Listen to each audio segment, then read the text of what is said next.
सतगुरुदेव की जय। सर्वसंगत से प्रार्थना है, सत्संग प्रारंभ हो रहा है। कृपया सत्संग स्थल पर शांतिपूर्वक विराजमान होकर के श्रद्धा से सत्संग सुने। परमेश्वर की प्यारी आत्माओं से पुनर्निवेदन है, सत्संग प्रारंभ हो रहा है। कृपया सत्संग स्थल पर शांतिपूर्वक विराजमान होकर के श्रद्धा से सत्संग सुने। सत सही। संत रामपाल जी महाराज एक ऐसे महान संत जिन्होंने अपनी सतभक्ति, तत्व ज्ञान, करुणा और सेवा के बल पर समाज में नई मिसाल कायम की है। संत रामपाल जी महाराज की अगुवाई में उनके सभी सतलोक आश्रमों से समाज कल्याण के अद्भुत कार्यों ने समाज को सुनहरे भविष्य की एक नई उम्मीद दिखाई है। संत रामपाल जी महाराज से नाम दीक्षा लेने के बाद लाखों लोगों की लाइलाज बीमारियां जैसे कैंसर, एड्स आदि ठीक हुई। संत जी के ज्ञान से प्रेरित होकर उनके अनुयायियों ने लाखों यूनिट रक्तदान किया। संत जी ने लाखों बहन बेटियों का दहेज मुक्त विवाह करवाया।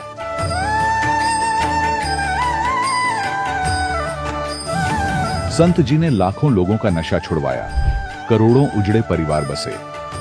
संत जी के आश्रमों में समागम के दौरान निःशुल्क नेत्र चिकित्सा, दंत चिकित्सा प्रदान की जाती है। संत रामपाल जी महाराज द्वारा समय समय पर पर्यावरण संरक्षण के उद्देश्य से बड़े स्तर पर वृक्षारोपण किया जाता है। संत जी ने जरूरतमंदों को तत्काल राहत पहुंचाने के लिए एम्बुलेंस सेवा शुरू की। संत जी अपने अनुयायियों को देहदान के लिए प्रेरित करते हैं, जिससे मानवता की सेवा और चिकित्सा क्षेत्र में सुधार हो सके। संत रामपाल जी महाराज के सभी आश्रमों में हर रोज निःशुल्क भंडारा आयोजित किया जाता है, जहां हर वर्ग, हर जाति और हर धर्म के लोग एक साथ बैठकर भोजन करते हैं।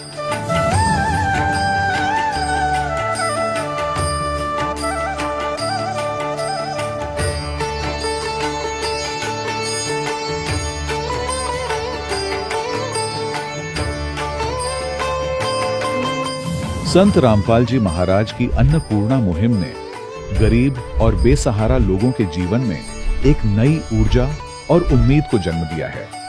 घर घर खाद्य सामग्री और जरूरी मदद पहुंचाकर संत रामपाल जी महाराज ने लोगों को दुख और मजबूरी से लड़ने की ताकत प्रदान की है।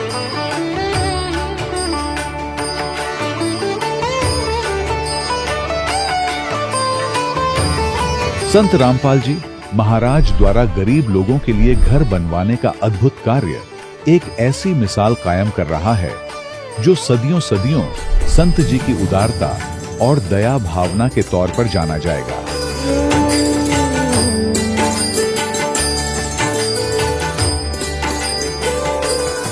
संत रामपाल जी महाराज के आश्रम में हजारों बुजुर्गों को सम्मान और प्यार के साथ जीवन जीने का अवसर मिलता है। उनके खाने, रहने और स्वास्थ्य की पूरी जिम्मेदारी संत रामपाल जी महाराज उठाते हैं। अनाथ बच्चों के लिए संत रामपाल जी महाराज के सभी आश्रम किसी वरदान से कम नहीं। यहाँ उन्हें शिक्षा, संस्कार और भविष्य के लिए बेहतर अवसर प्रदान किए जाते हैं। चाहे बाढ़ हो, भूकंप या महामारी, संत रामपाल जी महाराज और उनके अनुयायी हमेशा ही जरूरतमंदों के लिए सबसे आगे खड़े रहते हैं। कोविड महामारी के दौरान संत रामपाल जी महाराज के आश्रमों से करोड़ों लोगों के लिए भोजन, दवाइयां और जीवन रक्षक सामग्रियां उपलब्ध कराई गई। चाहे गरीब की मदद हो या किसी शोषित और पीड़ित वर्ग के हक और सम्मान की लड़ाई, संत रामपाल जी महाराज ने हमेशा ही उनकी दबी आवाज को सरकारों तक पहुंचाया है और उन्हें उचित न्याय दिलवाने में अहम भूमिका अदा की है। समाज में आध्यात्मिक और सामाजिक मूल्यों के प्रति जागरूकता लाने में संत रामपाल जी महाराज हर कदम पर मानवता के सच्चे सेवक साबित हुए हैं। संत रामपाल जी महाराज का जीवन हमें सिखाता है कि सच्ची सेवा वही है जो निस्वार्थ भाव से की जाए। आइए हम भी इस महान सेवा के कार्य में इस महान संत से जुड़ें और संत रामपाल जी महाराज से नाम दीक्षा लेकर अपने जीवन को धन्य बनाएं।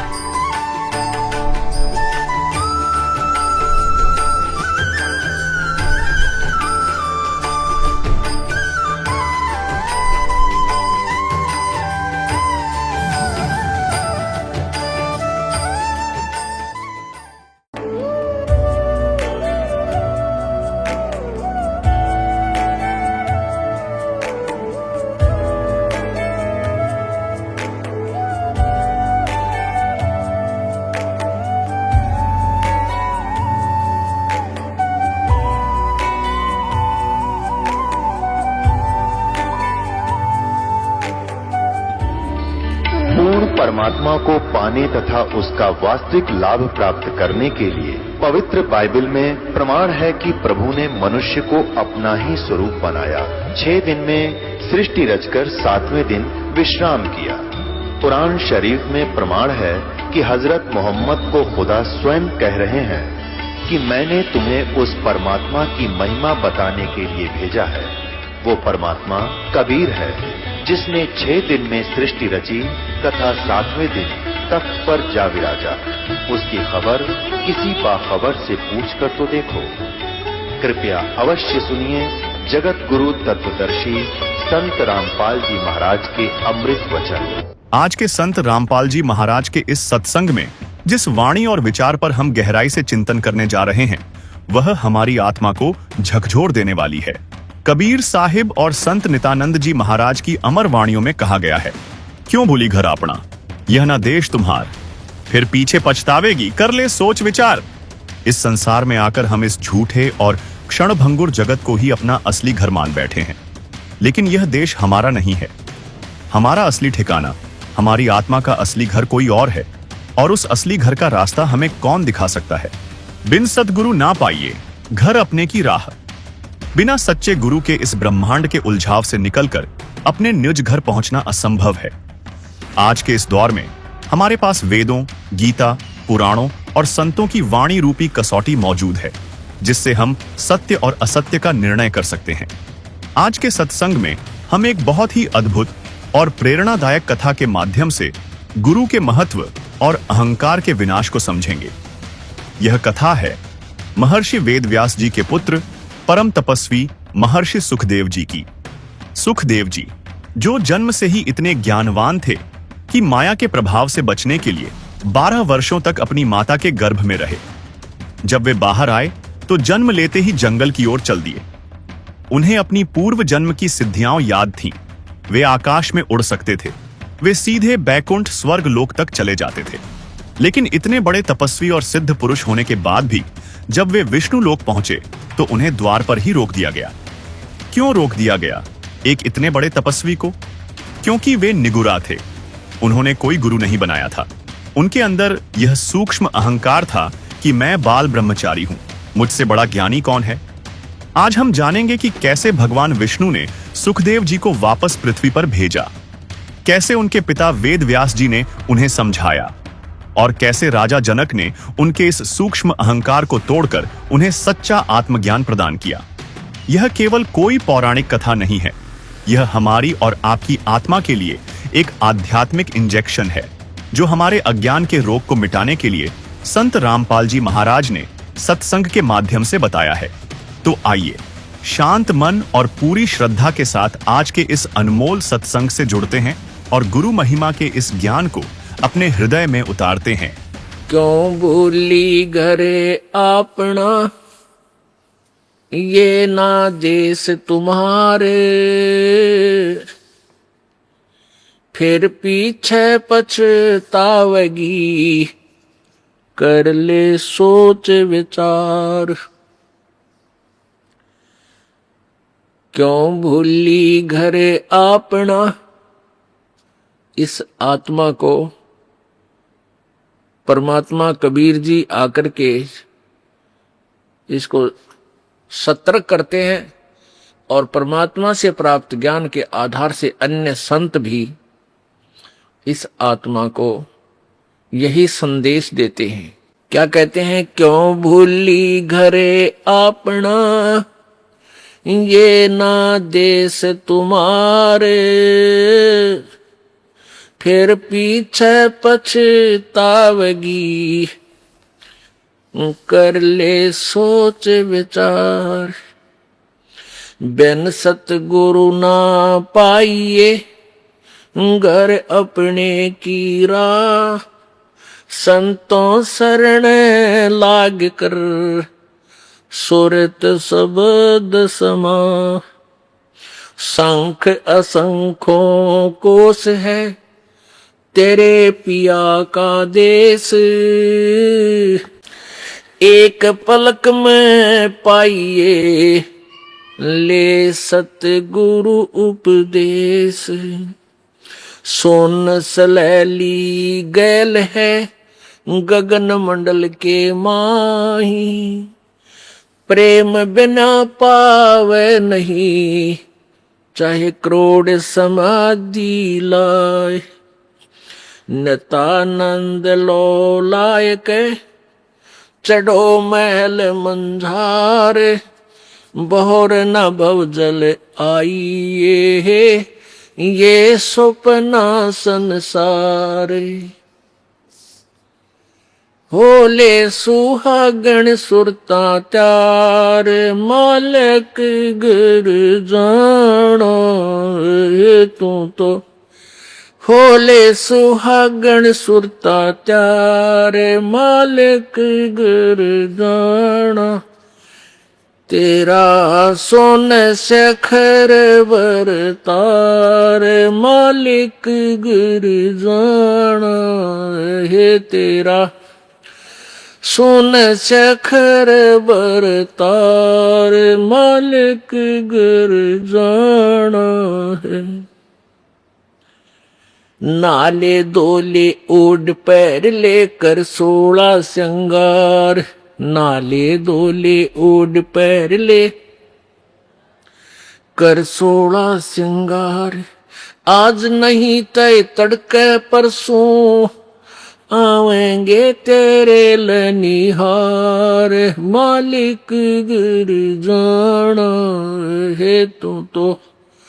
होले सुहागण सुरता त्यार, मालिक गिर जाना है तू तो। होले सुहागण सुरता त्यार है तेरा। सोन शेखर बरतार, मालिक गिर जाना है तेरा। सोन शेखर बरतार, मालिक गिर जाना है। तेरे साथ किए कितनी जाली तू क्यों लारी वार, तेरे साथ किए कितनी जाली तू क्यों लारी वार। गुड़िया खेलत उम्र गंवा दी, लाया है नहीं बेचारे, मालिक गिर जाना। तो होले सुहागण सुरता त्यार, मालिक गिर है तेरा। सोन शेखर बरतार, मालिक गिर जाना है तेरा। सोन शिखर बर।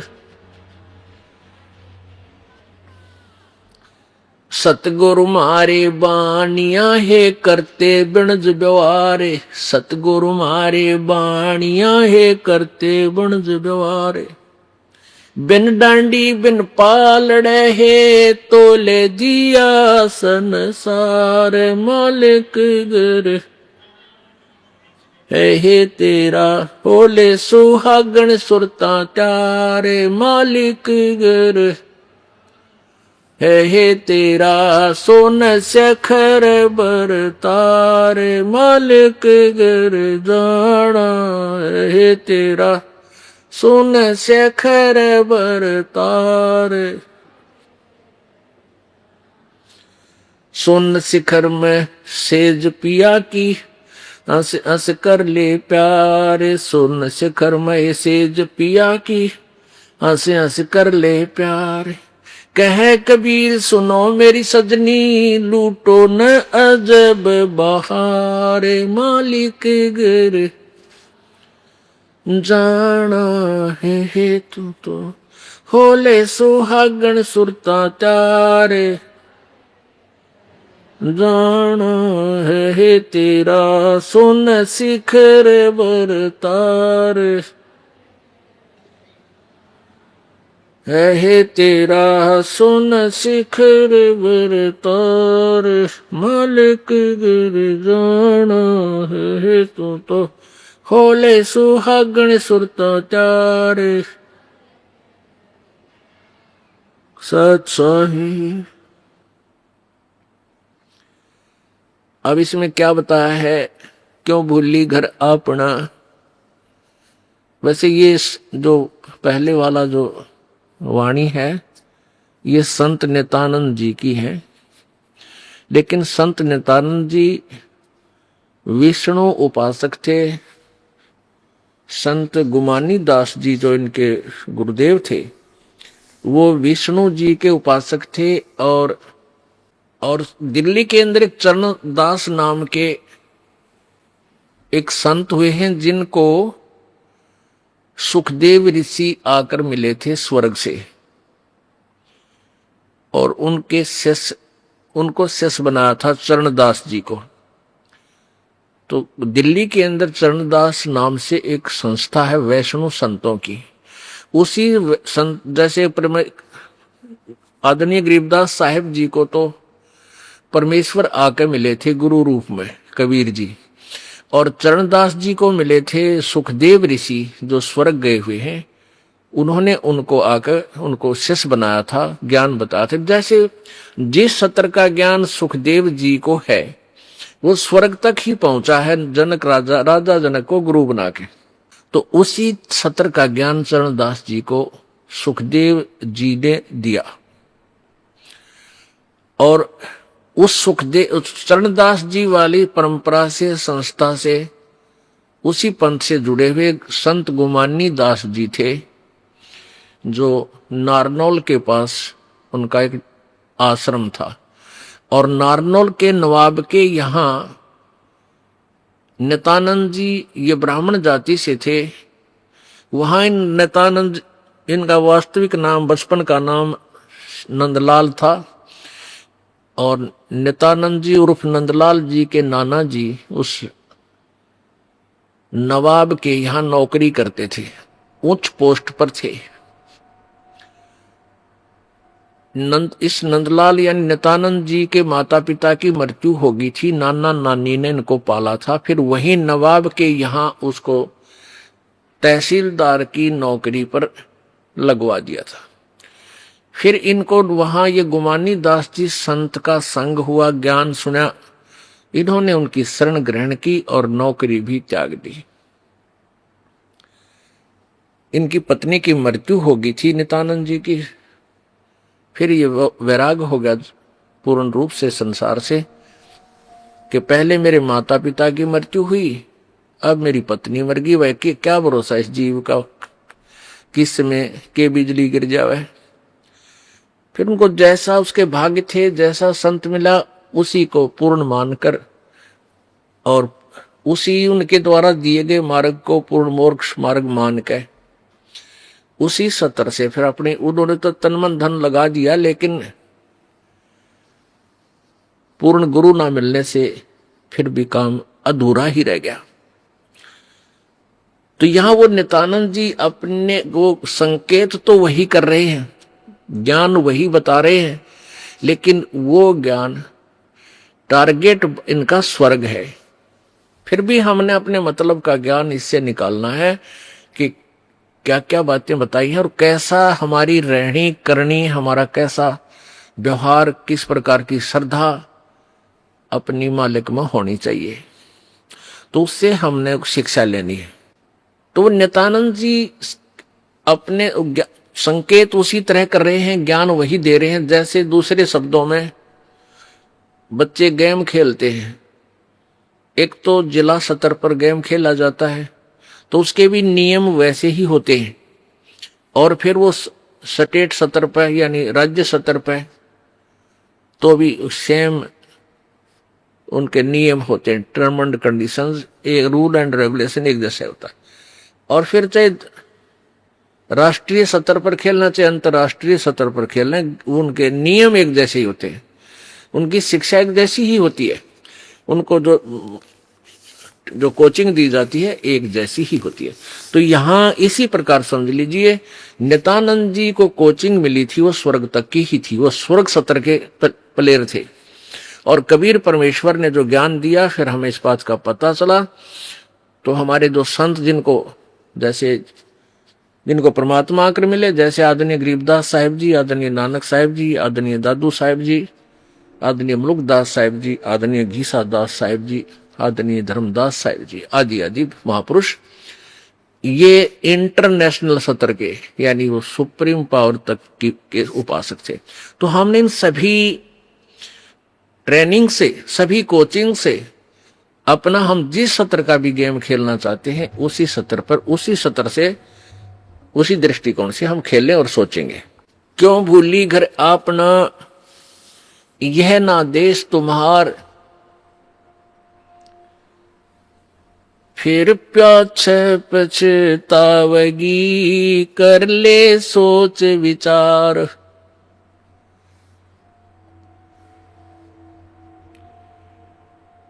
फिर वहां जाने की विधि, यानी फिर सबसे पहला कदम कौन सा है?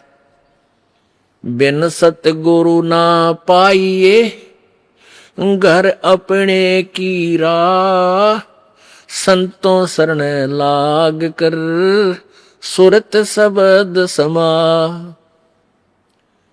अब क्या बताना चाह रहे हैं महात्मा जी?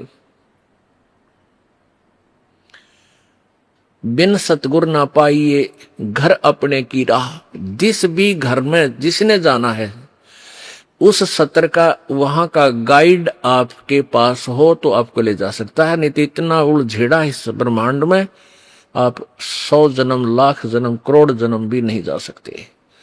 भक्ति जैसी करोगे उसका पुण्य यहीं आप खा खर्चते रहोगे। अब परमात्मा कबीर जी भी यही बताना चाहते हैं, गुरु बिन माला फेरते, गुरु बिन देते दान, गुरु बिन दोनों निष्फल हैं, चाहे पूछो वेद पुराण। कि सबसे पहला कदम गुरु बनाना ही होगा। अब वो आपका भाग्य है, वो नकली गुरु है या असली, उसको आपने जांचना भी पड़ेगा, क्योंकि अभी तक हमारे पास कोई ऐसा पैमाना नहीं था जिससे हम नकली और असली को नाप सकें। अपनी अपनी कह गए इस दुनिया के मां, बिन साहिब की बंदगी कहीं ठोर ठिकाना ना। अपनी अपनी कह रहे हैं, कोई कुछ बात ज्ञान दे रहा है, कोई कुछ कह रहा है, कोई कुछ थ्योरी बनाकर बोली श्रद्धालु आत्माओं को मिसगाइड कर रहा है, और वो पुण्यात्माएं उनको ओरिजिनल गुरु मान के उनके ऊपर समर्पित है। अब डुप्लीकेट नोट 1000 का है चाहे 500 का, और अच्छा थैला ठोक रखा है, और गए आप बैंक में देने के लिए, वो सारे रिजेक्ट। फिर अब व्यर्थ में बोझ मरते अंडे, और लुट गए पिट गए, वो काम बनिया नहीं। तो ऐसे नकली गुरुओं को पहचानना पड़ेगा। उसकी पहचान अब कराई जा रही है पवित्र वेदों, पवित्र गीता जी, पवित्र पुराणों और पवित्र सच्चिदानंद घन की अमर वाणी यानी कबीर वाणी। ये तो ओरिजिनल नोट समझ लो। अगर इनके अनुसार जो ज्ञान देता है वो ओरिजिनल गुरु है, इनसे विपरीत जो भक्ति विधि और ज्ञान दे रहा है वो डुप्लीकेट है। बहुत आसानी से समझ जाएंगे, क्योंकि आप भी शिक्षित हो गए हो। पहले तो हमारे पूर्वज शिक्षित नहीं थे, और जैसा भी जिसने कोई दंत कथा सुनाई, हमने यही सुन जान कर ग्रहण कर लिया कि ये जो गुरुजी है संस्कृत भाषा बोलता है, इसने वेदों को, गीता जी को, पुराणों को पढ़ा है और ये सही बता रहा है, लेकिन वो बिल्कुल गलत बता रहा था। तो यहां जो नित्यानंद जी थे, ये एक स्वर्ग तक के साधक थे, लेकिन इन्होंने भी तन मन धन लाके वही प्रोसीजर है, एक जैसी ही विधि है। चाहे आप स्वर्ग की साधना कीजिए, चाहे ब्रह्म की कीजिए, चाहे ब्रह्मा विष्णु महेश की कीजिए, चाहे पूर्ण ब्रह्म की कीजिए, श्रद्धा और साधना वो वेदों और गीता अनुसार ही करनी होगी। बिन सतगुरु ना पाइए, घर अपने की राह, संतों शरण लाग कर, सुरत शब्द समा। बिना सतगुरु के अपने, जहां तूने जाना है, जहां तेरा लोक है, ठिकाना, वहां आप नहीं जा सकते, कभी भी नहीं जा सकते। जैसे ये सुखदेव ऋषि थे, इनका व्यास जी इनके पिताजी थे, और ये अपनी मां के गर्भ में 12 वर्ष तक रहे थे। क्योंकि पिछले संस्कारों से, पिछले पुण्य से इसकी बैटरी, इसका सूक्ष्म शरीर सिद्धि से चार्जड था। और इसको ये ज्ञान, इस जीव को गर्भ में ये ज्ञान होता है कि बाहर जाते ही तेरी बुद्धि पर पत्थर पड़ जाते हैं, उसके बाद कुछ भी याद नहीं रहता। ये तीनों गुण, रजगुण ब्रह्मा, सतगुण विष्णु, तमगुण शिव जी, इनसे निकल रहा एक एक गुण का प्रभाव ये प्रत्येक प्राणी को यहां अचेत कर देता है। फिर इसको नए सिरे से सिखाया जाता है, ये तेरा बेटा है, या ये तेरी माँ है, ये तेरे पिता है, ये तेरी बुआ या चाची या ताई। वो नाते रिश्ते, वहां का व्यवहार, उसको नए सिरे से फीड किया जाता है। ये जीवात्मा अचेत हो जाती है। तो फिर इसके बाद ये जीव गलतियों पर गलती करता है। फिर इसलिए परमात्मा आते हैं, संत रूप में आते हैं, हमें फिर दोबारा जागृत करते हैं कि तुम परमात्मा भजने के लिए मनुष्य शरीर प्राप्त कर आए हो, अब भूल गए बच्चों, तुम याद करो उस गर्भ में किए हुए वचन को। तो जब इसको पता चला कि भाई बाहर जाते ही बात बिगड़ेगी और ये तीनों गुण हमें फिर प्रभावित करेंगे, ये तीनों देवता एक एक इंजेक्शन ला देते हैं बाहर आते ही अपने अपने गुण का, ऑटोमेटिक्स। ये ना ब्रह्मा का बस की, ना विष्णु का, ना शिव की। इनके अंदर से निकल रहा गुण ये प्रभावित करता ही करता है। तो 12 वर्ष तक ये मां के गर्भ से बाहर नहीं आया। कौन? सुखदेव ऋषि। अब 12 वर्ष जब मां के गर्भ में रहते हो गए, तब ब्रह्मा, विष्णु और शिव ये तीनों आए। व्यास जी की पत्नी से कहा कि तेरे गर्भ में एक बालक है, हम उससे कुछ बातें करना चाहते हैं। व्यास की पत्नी ने कहा कि मुझे तो ये भी नहीं मालूम कि मेरे पेट में बच्चा है या नहीं, क्योंकि जितनी भक्ति चार्ज होती है, सिद्धि होती है, उससे अनहोनी होने लग जाती है। 12 वर्ष की का बच्चा पेट में, मां ने बेरा भी को ना, तो इसलिए मां खुश तो हुई कि मेरे पेट में लड़का है। तो उसने कहा यो बच्चा तो सुखदेव है, सुख दिया इसने मुझे, यानी दुख नहीं दिया। मां जब बच्चा पेट में होता, मां की स्थिति कुछ ज्यादा ही बिगड़ी हुई रहती है, कदे उल्टी पड़े, कदे खट्टे मीठे नजी करे, कदे गोटे टूटे रहे, को बीपी आई, कदे लो हो जा, परेशान रहती है। लेकिन कहते हैं उसके कारण नहीं हुआ। तो सुखदेव, इसलिए मां ने उसको पेट में ही सुखदेव नाम रख लिया। और दूसरा कारण ये बताते हैं कि वो श्री भगवान शिव जी ने पार्वती को ज्ञान दिया था, जहां पर वो अमरनाथ बताते हैं, उस एक सूखे पेड़ के नीचे बैठ के, उस सूखे पेड़ की खोगर में एक तोते ने, मादा तोते ने अंडे दे रखे थे। तोती ने जो स्वस्थ अंडे थे वो तो बच्चे बनकर उड़ गए थे भगवान शंकर की आदेश देने पे,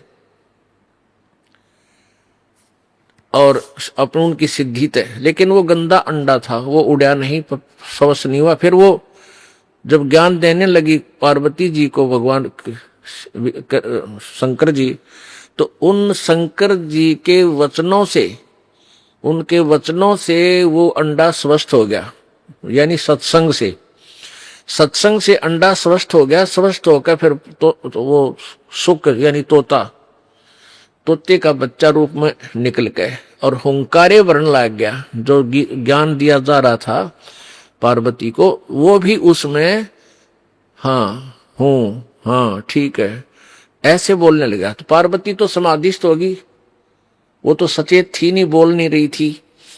तो शिव जी ने देखा भाई ये कौन बोल रहा है, किसने सुन लिया तेरा यू ज्ञान। तो उसने देखा उधर, तो तोता उड़ के भाग लिया। भगवान शिव ने सोचा ये मेरे ज्ञान को चुरा ले गया, यू किसी नकमी आत्मा ने बताओगा। ये कुपात्र को दिया गया ज्ञान हानिकारक हो जाता है, इसमें सिद्धियां आ जाती हैं और वो फिर दुश्मन बन जाता है, राक्षस टाइप हो जाता है। इसलिए ये ज्ञान और नाम गुप्त रखा जाता है। तो शंकर भगवान पीछे पीछे चल पड़े। अब वहां उस तोते वाले जीव ने प्राण त्याग दिए और उसमें से निकलकर वो उसी समय संयोग हुआ तो उस व्यास की पत्नी के गर्भ में पहुंच गया। तो शंकर भगवान ने जाकर कहा कि व्यास की पत्नी, तेरे गर्भ में मेरा चोर आया है। उसकी पत्नी कहने लगी कि मुझे तो पता नहीं भगवान।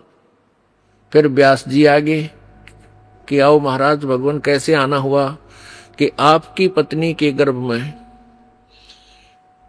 और मेरे ज्ञान को चुराया हुआ एक चोर घुस गया है, उसको मैं मारूंगा, खत्म करूंगा, नहीं तो वो मेरा ज्ञान आगे कहीं कुपात्र को ना बता दे। शंकर जी ने कहा कि मेरे मंत्र को प्राप्त करके, मेरे ज्ञान को प्राप्त करके ये अमर हो गया और इसको तेरी पत्नी के गर्भ से निकालो, मैं इसको मारूंगा, खत्म करूंगा, ये कहीं कुपात्र को ये ज्ञान ना दे दे। तो व्यास जी कहने लगे, भोलेनाथ, एक तरफ तो कहते हो आपकी इस चर्चा से, आपके ज्ञान से ये अमर हो गया, और दूसरी तरफ कहो इसको मारूंगा। अमर को आप मारोगे कैसे? शिव जी तब तो चुप होकर चले गए। फिर ये 12 वर्ष तक मां के गर्भ में रहा। उन्हें सोचा, क्योंकि ये बहुत बड़ी अध्यात्म ज्ञान बहुत विस्तार है, विस्तृत है, इसमें क्या होता है, कई आप सुनते होंगे स्वप्न आते हैं एक आध को कि मेरा बेटा मर गया था, मरा हुआ है और मुझे दिखाई दिया। वो कहने लगा कि मैं यहां रहता हूं इस घर में, वो घर भी और है, कुछ दिखा है, और यहां छुप के रहता हूं।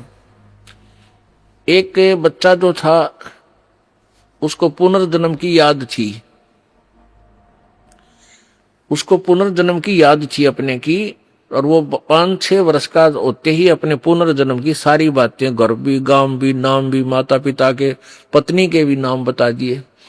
वहां जाकर उन्होंने वेरीफाई भी किया कि सचमुच ये वही है। तो क्या बताता है कि उसकी मृत्यु हो गई थी किसी एक्सीडेंट में, और फिर क्या बताता है कि ये जो मेरे माता पिता वर्तमान वाले हैं, ये कहीं से आ रहे थे, मैं इनके साथ साथ आ गया और फिर मां के पेट में प्रवेश कर गया। अब ऐसा कैसे है? ये है तो ये ईश्वर विधान, परमात्मा का विधान है कि जिससे संस्कार है वो उसके आसपास ही रहता है, उस गर्भ में भी विश्राम कर सकता है, लेकिन शरीर जब मिलेगा उसको अंदर पेट में भी, जब उसका योग बाल्य की तरफ से ही होगा, तो तब तक वो वहां एज ए प्रेत रह ले, उसको कुछ भी कहो, ऐसे रहते। तो उसको व्यास जी को इस बात का यकीन नहीं हुआ, क्योंकि पेट में ना कोई भारीपन, ना कोई ऐसी बात। तो उनको ये मालूम है कि वैसे भी शरण ले लेते हैं ऋषि लोग, ये पितर बने हुए, ये भी आध्यात्मिक ज्ञान है, तत्व ज्ञान है। पुण्यात्मा धीरे धीरे समझ आओ, क्योंकि हमने तो अज्ञान ठोक रखा, आज तक कोई सर पैर कोई पता ही नहीं था किसी भी मार्ग का। ये बार बार कंसेप्ट क्लियर क्यों करने पड़ रहे हैं कि हमने अज्ञान घना सुन रखा है, और आपके मन में न्यू ना आ जाए। जो कथा अगर ये दास सीधी सुना दे तो आपके मन में सैकड़ों क्वेश्चन उठेंगे। तो दास चाहता है कि इस क्वेश्चन वाली बीमारी ने गिल खत्म करता चलो, तो दास के द्वारा दिया गया ज्ञान आपके हृदय में शीघ्र समाओगा। अब व्यास की पत्नी को पता नहीं था कि तेरे पेट में गर्भ में कोई बालक भी है कि नहीं है। उनको पता भी ऐसे ऋषि लोग पितर बनकर पितर रूप में भी प्रवेश कर जाते हैं। जो पितर टाइप होते हैं, जो अच्छी आत्माएं मर गई, वो भूत बन गई, वो भी अपने ही परिजनों के अंदर समाये रहते हैं, लेकिन वो परेशान नहीं करते हैं। और जो दुष्ट टाइप मरते हैं वो चंडाल भूत होते हैं, वो प्रवेश करके फिर उनकी दुर्गति रखते हैं कि शराब पीने जी कर शराब पीते हैं, उसका नाश करा देते हैं, कोई कुछ और गलतियां करा देते हैं, कोई और बदमाशी भी करा देते हैं, बहन बेटियों की तरफ भी बकवाद करा देते हैं। तो इस तरह के वो नीच टाइप होते हैं। फिर वो उनका पता कुछ से का तो यहाँ आते हैं जब पता लगता है, क्योंकि यहाँ पितर सारे फिर फ्री होना पड़ेगा, उनको भागना ही पड़ेगा यहाँ से भगवान के दरबार में। अब क्या कि जैसे एक लड़की एक बेबे नाम ले रही थी अपना परमेश्वर कबीर जी का, और यहां से अपने घर गई मिश्री का प्रसाद, एक पड़ोस का बालक आ गया 8-9 वर्ष का, बच्चा ने देवथी वो भी आ गया, उसको भी दे दिया। अब वो प्रसाद खाते ही लड़का अपने घर चला गया, घर जाते दौरा आके गिर गया। अब वो पड़ोसी शर हो गए, पता नहीं इसने क्या खवा दिया हमारे बालक ताई, अर्तन ने मेरा छोरा मार दिया। अब वह कहने लगी देखो वैसे तो आप कुछ भी कहो, ये इसे बालक ने मरा तो नहीं, वो फिर ठीक हो गया, लेकिन 2 घंटे के बाद होश में आया। अब उस बहन ने बताया कि मैंने तो यही प्रसाद अपने बालका ती दिया था, यही आप कहते दिया था, इन्हें पूछ लो चाहिए, मेरा कोई उद्देश्य नहीं। फिर उसने आके यहां बताया कि महाराज जी ऐसे ऐसे हमने उस लड़का था पड़ोस में, उसने प्रसाद दे दिया, उसको दौरे आ गए और मेरी तो जान न साका कर दिया उन्हें, तो इसलिए हमने मना कर रखा किसी को ये प्रसाद मत दो। क्योंकि वो क्या था कारण कि वो प्रसाद देने से उसमें प्रेत विद्यमान था, उन्हीं का कोई पत्थर था, और वो प्रसाद खाने से परमात्मा की वाणी से उसमें वो चार्ज हो रहा था। प्रसाद उसी को कहते हैं, जैसे भगवान शंकर जी के शिव जी के वचनों से वो गंदा अंडा चार्ज हो गया, वो उसमें फिर दोबारा से चेतनता आएगी, स्वस्थ हो गया। तो इस भगवान के वचनों से वाणी से आप यहाँ आते हो, आपको कोई बीमारी है छोटी मोटी, तो इन वचनों से सत्संग से भी राहत मिलनी शुरू हो जाती है, और अंदर बच्चा भी कोई ऐसा गड़बड़ वाला हो तो भी स्वस्थ होना शुरू हो जाता है। ठीक है, हम तो दास हैं, फिर भी हमारी कथा परमात्मा ही की सुना रहे हैं। तो इस तरह ये बहुत लाभ देता है। आप बालक को, डॉक्टर को पता होता है कौन सी मेडिसिन और इसको कहाँ असर कर रही है। तो वो क्या था, मैंने उसको बताया बेटी उसमें प्रेत था, अरे प्रसाद खान दे उसका लागे लठ, वो छोरे मत निकलना नहीं चाहा था, वो इस तरह बेहोश हो गया, फिर वो छोड़कर उसने उसमें से निकलना पड़ा, फिर वो लड़का होश में आ गया। तो ऐसी गलती मत करो, तुम बदनाम भी होगे। उनको कोशिश करो फिर समझाने की, नाम दिलाने की, अपने मित्रों को, भाई बहनों को, पड़ोसियों को, क्योंकि मालिक के दरबार में फिर ये नहीं रहते। तो कहने का भाव दास का ये है कि ऐसी स्थिति में सुखदेव जी उसके गर्भ में पहुंच गया, और गर्भ धारण चाहे 10 दिन बाद हुआ हो, शरीर तैयार होना शुरू हुआ, फिर वो उसमें प्रवेश कर जाते। शरीर जो बनना शुरू हुआ माता पिता का योग से, तो उसमें फिर वो जो शरीर में अंग कुछ ऐसी भी होता है कि महीने 2 महीने 20 दिन के बाद भी प्रवेश कर जाती हैं, जो आत्माएं सिद्धि युक्त होती है, ईश्वरीय शक्ति युक्त होती है। जैसे एक बहुत से प्रमाण है कि एक ये बताते हैं ना, एक 1000 वर्ष तक जीवित रहा, वो क्या करते थे, भक्ति करते रहते और अपने प्राणों को रोक कर रखते, समाधिस्थ रहते, 10वें द्वार पर श्वास रोक लेते हैं काफी समय तक। तो इस प्रकार उनकी आयु बढ़ जाती है, लेकिन शरीर की नहीं बढ़ती। वो शरीर नष्ट होता दिखा, वो छोड़ दिया। वो क्या, कई कुछ ऐसे कबीले हैं जो जल प्रवाह कर देते हैं, अपने कोई मृत्यु को प्राप्त हो जाता है बेटा या बेटी, तो वो क्या करते थे ऋषि, कोई युवा शरीर आ रहा होता है ऐसे बहता हुआ, तो उसमें प्रवेश कर जाते हैं। या जैसे कोई उठाकर ले जा रहे हैं, मृत्यु जवान लड़का मर गया, उसको स्वाह करने जा रहे हैं, और वहां जाकर के वो सिद्ध पुरुष देख लेता है, अपना शरीर छोड़कर वो घूमता रहता है। युवा लड़का देखा, उसमें प्रवेश कर गया, फिर वो कई कहते हैं भाई वो तो जीवित हो गया, तो वो वहां उठकर वापस आ जाते। कुछ एक का वैसे भी संस्कार ऐसे हो जाते हैं कि वो वैसे भी स्वयं भी जीवित हो जाते। तो ऐसे वो ऋषि लोग क्या करते थे, उस युवा शरीर में प्रवेश करके अपने फिर साधन करने के लिए निकल जाते थे। ऐसे काफी समय तक ये एक सिद्धि होती है जो दूसरे में प्रवेश कर सकता है। तो इस प्रकार ये आध्यात्मिक ज्ञान आपने समझना है। अब सुखदेव ऋषि 12 वर्ष का हो गया, मां के गर्भ 12 वर्ष तक बाहर नहीं आया।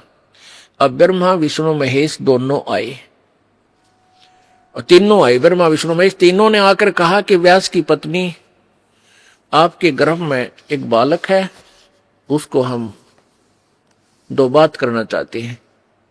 वो 12 वर्ष से आपके गर्भ में बाहर नहीं आ रहा। तब उसकी व्यास की पत्नी ने कहा कि मुझे तो ऐसा आभास ही नहीं हो रहा कि मेरे पेट में बालक है। तब व्यास उसने शंकर भगवान ने कहा कि मैं उस दिन आया था, ये उसी दिन के बाद कुछ दिन के उपरांत इसने तेरे पेट में शरीर धारण कर लिया है। तब उन्होंने वार्ता की सुखदेव से। ब्रह्मा विष्णु महेश ने कहा कि सुखदेव बाहर आजा महात्मा भक्त, अब 12 वर्ष तक मां बच्चों को गर्भ में रखेंगी, यह हमारी परंपरा बिगड़ रही है भाई। 9 महीने मुश्किल हो जाते एक मां ने बच्चे को पेट में रखना, और ये कि तने तो रिवाज बदल दी हमारी। 12 वर्ष तक अगर पेट में सारे रहने लग गए तो समस्या पैदा हो जाएगी, तू बाहर आ जा। अब सुखदेव ऋषि बोला कि भगवान, आप बाहर आते ही आप हमें अचेत कर देते हो, फिर हमें कुछ भी शुद्ध नहीं रहती। अब मुझे पता है कि मनुष्य जीवन कितना कीमती होता है, ये केवल परमात्मा पाने के लिए, आत्म कल्याण कराने के लिए मिलता है। और बाहर आने के बाद किसी को कुछ भी शुद्ध बुद्ध आपके इन गुणों के द्वारा अचेत कर देने से किसी को भी नहीं रहती। आप अपने इन गुणों को रोक लो, अपनी इस त्रिगुणमयी माया को स्टॉप करो, कुछ देर के लिए बंद करो, तब मैं बाहर आऊं। अब ब्रह्मा विष्णु महेश बोले, भाई इतनी तो हमारी भी पावर को नहीं, हमें इसने रोक सके। हम 1 सेकंड का भी 10वां हिस्सा इतनी देर रोक सकते हैं, इससे ज्यादा हमारी पावर नहीं हम इसको रोक सके। तो सुखदेव जी बोले, इतना ही रोक लो तुम। कहते हैं, तीनों देवा थम भी माया, और सुखदेव उधर से बाहर आया। तीनों देवताओं ने या त्रिगुणमयी अपनी माया एक कहते हैं कि तीनों देवा थम भी माया, और उधर गर्भ से बाहर आया। सुखदेव सुख में उपजे राई सिंह समोए, 9 नाथ और शद 84 ही संग उपजे थे दोए। 9 नाथ और 84 शब्द। अब क्या बताते हैं कि सुखदेव सुख से उपजे राई सींग समोए। अब जैसे भैंस के सींग पर या गाय का सींग जैसे ऐसे खड़ा है, सींग के ऊपर और राई रख दे, सरसों जैसा दाना होता राई का।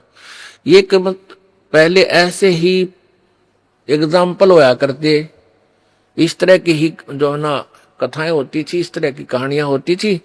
तो क्या कहा था भगवान, इन तीनों भगवानों ने कहा था कि इतनी देर हम माया रोक सकते हैं, अपनी त्रिगुणमयी माया, जब जैसे भैंस के या गाय के सींग पर राई धर दे, और जितनी देर वह राई रुके, यानी बस ये समझ लो इतनी देर। सुखदेव सुख में उपजे राई सिंह समोए, 9 नाथ और सिद्ध 84 संग उपजे थे दोए। अब जब इन तीनों देवताओं ने इतनी देर माया रोकी थी, अपनी त्रिगुण में माया, अपने इन गुणों को स्टॉप किया था, इससे ज्यादा रोक नहीं सकते, इनको बहुत प्रेशर है। तो उस समय कहते हैं इन 94 बच्चों का जन्म हुआ था। उस समय 94 बच्चे जन्मे थे। उस मुहूर्त के, उस फ्रिक्शन के, उस सेकंड में उनको भी चेतना रह गई थी मालिक के पाने की। तो उनमें से 9 तो नाथ बन गए, 84 शब्द कहलाए, और जो 94 मां था यो सुखदेव।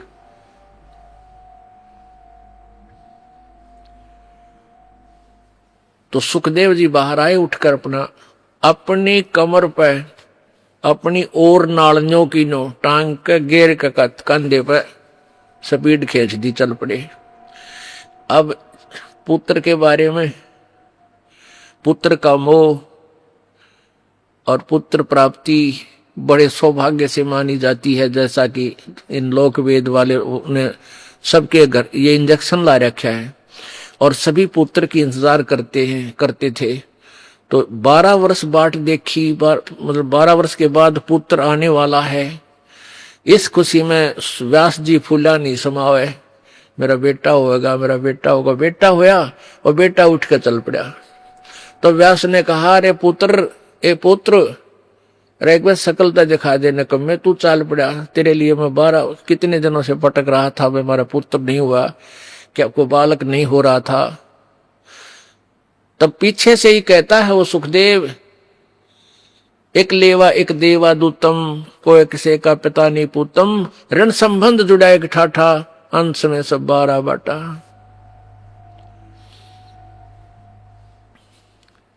व्यास जी, सुखदेव जी कहने लगे, ऋषि जी, कोई किसी का बेटा ना और कोई किसी का बाप ना जाने कितनी बार तू मेरा बेटा बन लिया, ना जाने कितनी बार मैं तेरा बाप बन लिया, और ना जाने मैं कितनी बार तेरा बेटा बन लिया, तू मेरा बाप बन लिया। ये तो इनका पीछा छुटवाना पड़ेगा और मैं ना देखूं तेरे का, ना मुझे भी तेरे में मोह हो गया तो फिर क्या करूंगा। इसलिए ऐसे ही निकल गया, आकाश में उड़ गया थोड़ी दूर जाके। क्यों? व्यास पीछे पीछे चल रहा था, बेटा आ जा बेटा, एक बार। अब उसने आकाश में उड़ गया। आगे जाके फिर अपनी आप और नाड़ काट के पत्ते पुत्ते बांध के, पहले तो बालक से 10-12 वर्ष के वही हड्डे जाया करते थे, तो उसने फिर अपनी साधना शुरू की। उस साधना से पिछले जन्म की बैटरी चार्ज से स्वर्ग में पहुंच जाता था सुखदेव ऋषि। यह स्वर्ग किसे कहते हैं? स्वर्ग एक रेस्टोरेंट होता है और वहां पर साहूकार, सेठ व्यक्ति, पैसे वाले, धनी ही जा सकते हैं, ना रेस्टोरेंट में गरीब व्यक्ति क्या नहीं जा सकता। जिस पर पूंजी को ना, जिसके पास पैसे हैं वो धनी है, वो किसी भी जाति वर्ग का है, यानी यहाँ किसी वर्ग से नहीं, धनी से मतलब है। तो जैसे यहाँ राम नाम के यानी सिद्धि भक्ति पुनों के जो धनी हैं वो स्वर्ग जाते हैं और स्वर्ग के अंदर अपने पुनों को अक्षीण करके फिर वापस आ जाते हैं। स्वर्ग एक रेस्टोरेंट समझ लो, एक होटल समझो। जैसे गर्मियों के दिनों में यहाँ हरियाणा, राजस्थान, उत्तर प्रदेश, पंजाब, मध्य प्रदेश आदि क्षेत्रों में भयंकर गर्मी पड़ती है मई और जून में। और जिसके पास कुछ पैसे हैं, एक्स्ट्रा सेठ है, धनी है, वो 2 महीने कुल्लू और मनाली हिली स्टेशन यानी पहाड़ी क्षेत्र में चले जाते हैं। वहां रेस्टोरेंट यानी होटल में कमरा किराए पर लेते हैं और वहीं खाना खाते हैं और 2 महीने 10-20 हजार रुपये जो वो लेके जाते हैं, उन 10-20 हजार रुपये को वहां खर्च करके और फिर वापस अपने कर्म क्षेत्र में आ जाते हैं जहां उनकी दुकान, बिजनेस, व्यापार है। और वहां 20 हजार रुपये अपने खा खर्चाए, बर्बाद कराए। अब फिर नए सिरे से फिर माया जोड़ो, 20-30 हजार रुपये बच जावे तो फिर कुल्लू मनाली अगले वर्ष फिर गर्मियों में चले जाओ और फिर जेब कटवा के फिर वापस आ जाओ। तो कहने का भाव ये है कि ये स्वर्ग जो है ये एक रेस्टोरेंट है और वहां यहाँ के पुण्यकर्मी प्राणी ही यहाँ इकट्ठी की हुई माया, धन, पुण्य, उनके आधार से स्वर्ग जाते हैं। तो ये स्वर्ग पर जैसे प्रत्येक शहरों में रेस्टोरेंट होते हैं, होटल होते हैं, तो एक तो कॉमन स्वर्ग है जिसका राजा इंद्र है और प्रत्येक भगवान, जैसे भगवान ब्रह्मा, भगवान विष्णु, भगवान शिव जी की अलग से राजधानियां हैं, वहां पर भी एक स्वर्ग है। वो इस कॉमन स्वर्ग से भी अच्छा रेस्टोरेंट वहां अलग से है। सब जगह ऐसा उन्होंने अलग से अपना, जो इनके जैसे विष्णु जी के उपासक हैं वो विष्णु लोक में चले जाते हैं, वहां उनका रेस्टोरेंट बना रखा, खाओ खर्चो मौज, यहाँ करो मौज। और फिर ऐसे विष्णु के उपासक विष्णु लोक में चले जाते हैं उनकी राजधानी में, तो वहां भी रेस्टोरेंट यानी स्वर्ग है। जो ब्रह्मा जी के उपासक ब्रह्मा के लोक में, देवी के उपासक देवी के उस रेस्टोरेंट में, स्वर्ग में चले जाते हैं, देवी धाम पर बने हुए उस रेस्टोरेंट यानी स्वर्ग में। तो ये सुखदेव ऋषि स्वर्ग में जाता था, सह शरीर चला जाता था, और वहां के व्यक्ति, वहां के जितने भी देव पुरुष थे वो उनकी बड़ा सत्कार करते थे, आदर करते थे कि भी बड़ा सिद्धि वाला व्यक्ति है, ऐसे इसे कलयुग में ना ऐसे समय में और उड़कर आ जाता है।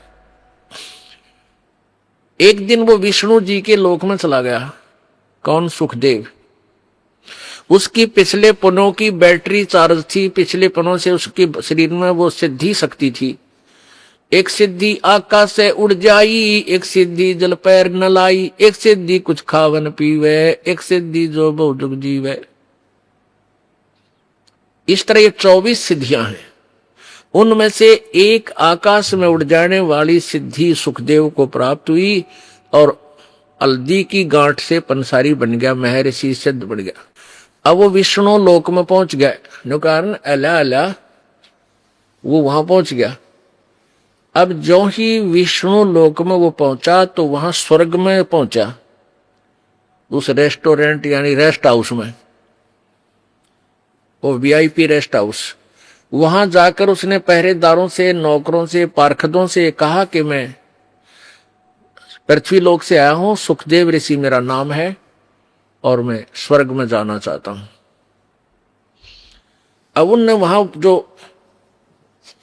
गेट कीपर थे, सेवादार थे, पहरेदार, पौलिया बोलते हैं, यानी जो डोडी में जो बैठे रहते हैं, उनसे जाकर कहा तो वो कहने लगे जी ठीक है, आओ ऋषि जी, आपके गुरुजी कौन है? अब वहां जाकर पता चल रहा है इनको, जैसे अगर मान ले को डुप्लीकेट गुरुजी भी होगा किसी का, उसको वापस भेज दिया जाएगा, और गुरु नहीं है तो भी। तो उसने वहां पूछा कि तुम्हारा आप जी का गुरुजी कौन है, फिर वो रजिस्टर में मिलाओगे वो मान्यता प्राप्त है कि नहीं है। सुखदेव ऋषि कहने लगा मेरा कोई गुरु नहीं है। पार्षद बोले ऋषि जी फिर आपको अंदर जाना अलाउड नहीं है। अब सुखदेव ऋषि कहने लगा क्यों भाई, ऐसी कौन सी बात है, गुरुजी बनाना क्या आवश्यक है, जब मैं बगैर गुरु बनाए ही यहां आ गया हूं, गुरु बनाए हुए भी यहां आते हैं। तो बोले जी हमने तो इस बात का पता नहीं क्यों आवश्यक है क्यों नहीं, पर आदेश भगवान विष्णु जी का है कि जिसका गुरु नहीं है वो स्वर्ग में प्रवेश नहीं कर सकता, इस रेस्ट हाउस में नहीं जा सकता। सुखदेव बोला भाई मैं भी ये बैठ गया यहां पर और कह दो भगवान ने मैं स्वर्ग में जाऊंगा, नहीं मेरी बात कराओ, तुम अपने घर से बना रखी तुमने ये बातें, या मेरी बात कराओ भगवान से।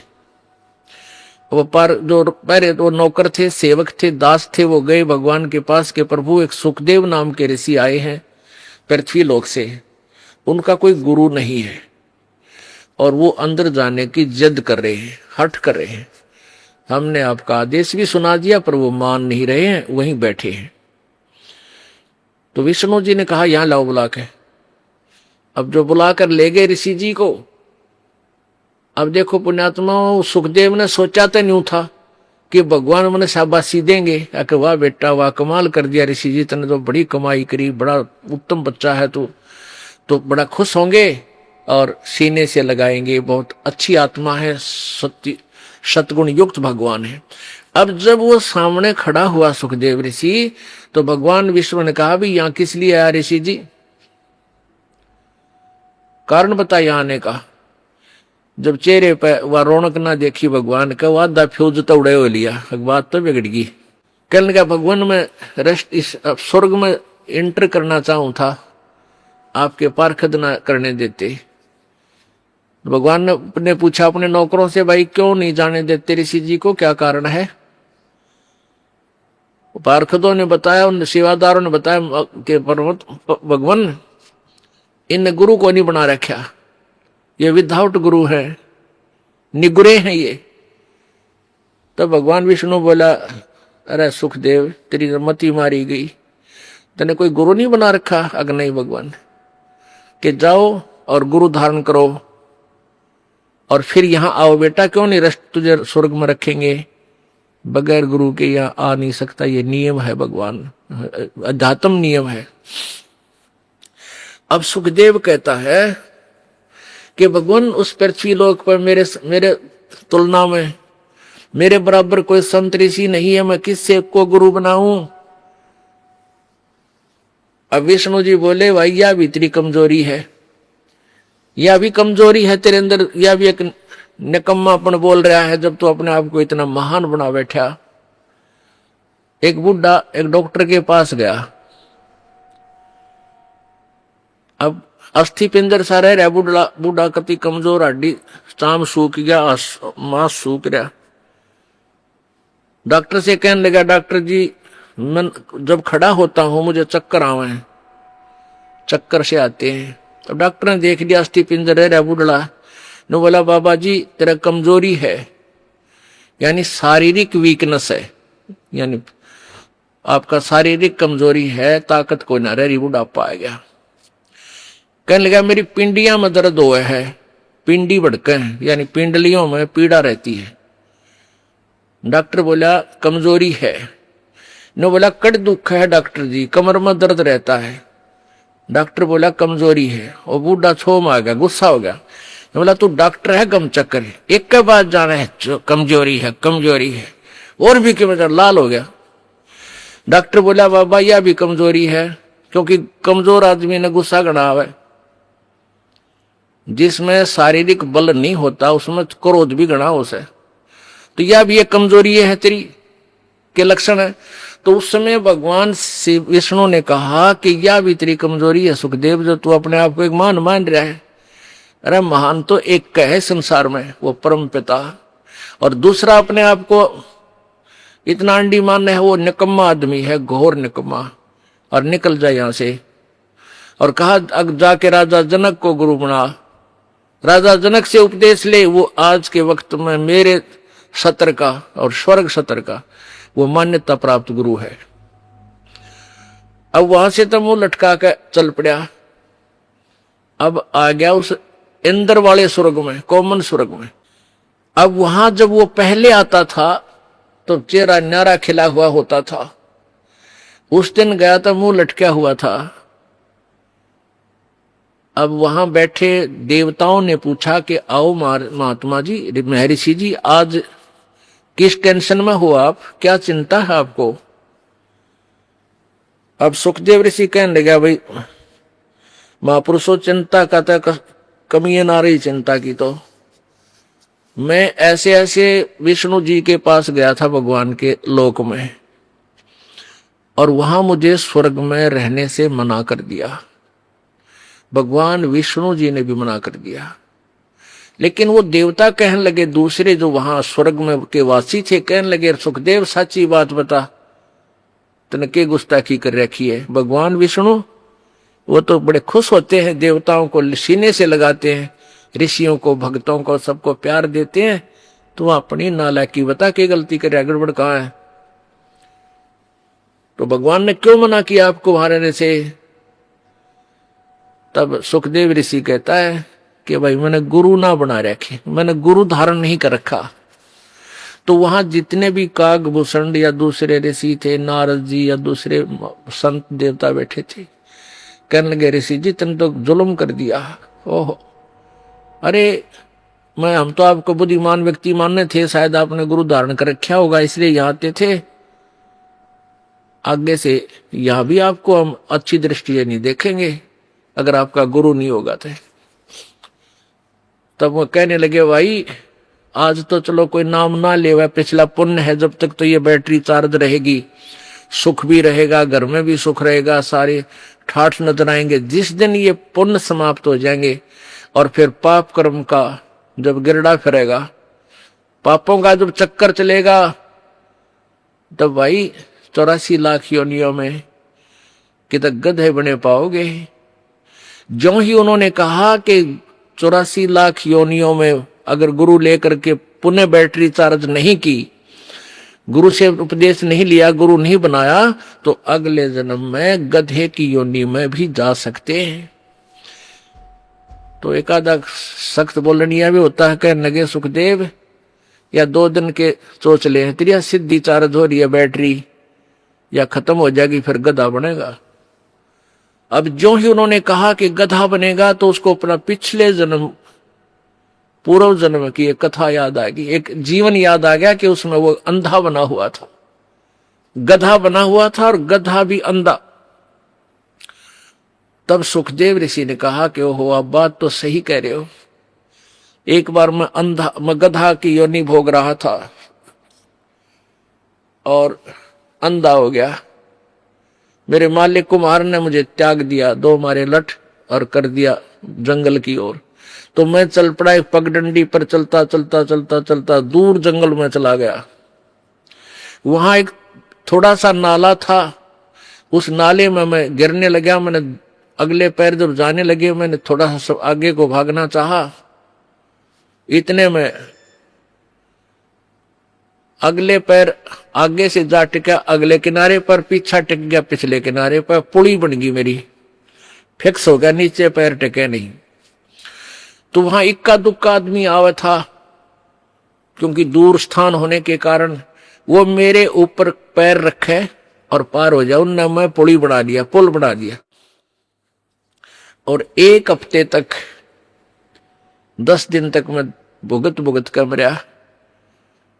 अब जाऊंगा और मैं तो गुरु धारण करूंगा। अब परमात्मा कबीर परमेश्वर जी के ज्ञान से परिचित होने के बाद आदरणीय गरीबदास साहिब जी क्या कहते हैं, भाई सुखदेव ने 84 भुगती बना पजावे खरवो, तेरी क्या बुनियाद प्राणी तू पेंडा पंथ पकड़वो। सुखदेव ने 84 भुगती बना पजावे खरवो। ओह, कि सुखदेव जैसे ऋषियों ने भी 84 लाख योनियां भोगनी पड़ी। और पजावा होता है जैसे ये कुम्हार मटके बनाए हैं, पकाते हैं, फिर वो ऊंचा होता चला जाता है। तो वहां गधे के द्वारा ईंटें भी पकाते हैं, उसमें पजावे में ईंटें पकाते हैं और मटके भी पकाते हैं। तो वो उसकी राख से ऊंचा होता चला जाता है, बहुत ऊंचे, तो फिर वो ऊपर ही बनाना शुरू कर देते हैं। और नीचे से गधे के ऊपर थैला डाल के नीचे ते कच्ची ईंट डाल के ऊपर ले जाते हैं। वहां जाते पक्की ईंट डाल देते हैं, कच्ची उतारते ही, और उनको नीचे ले आते हैं।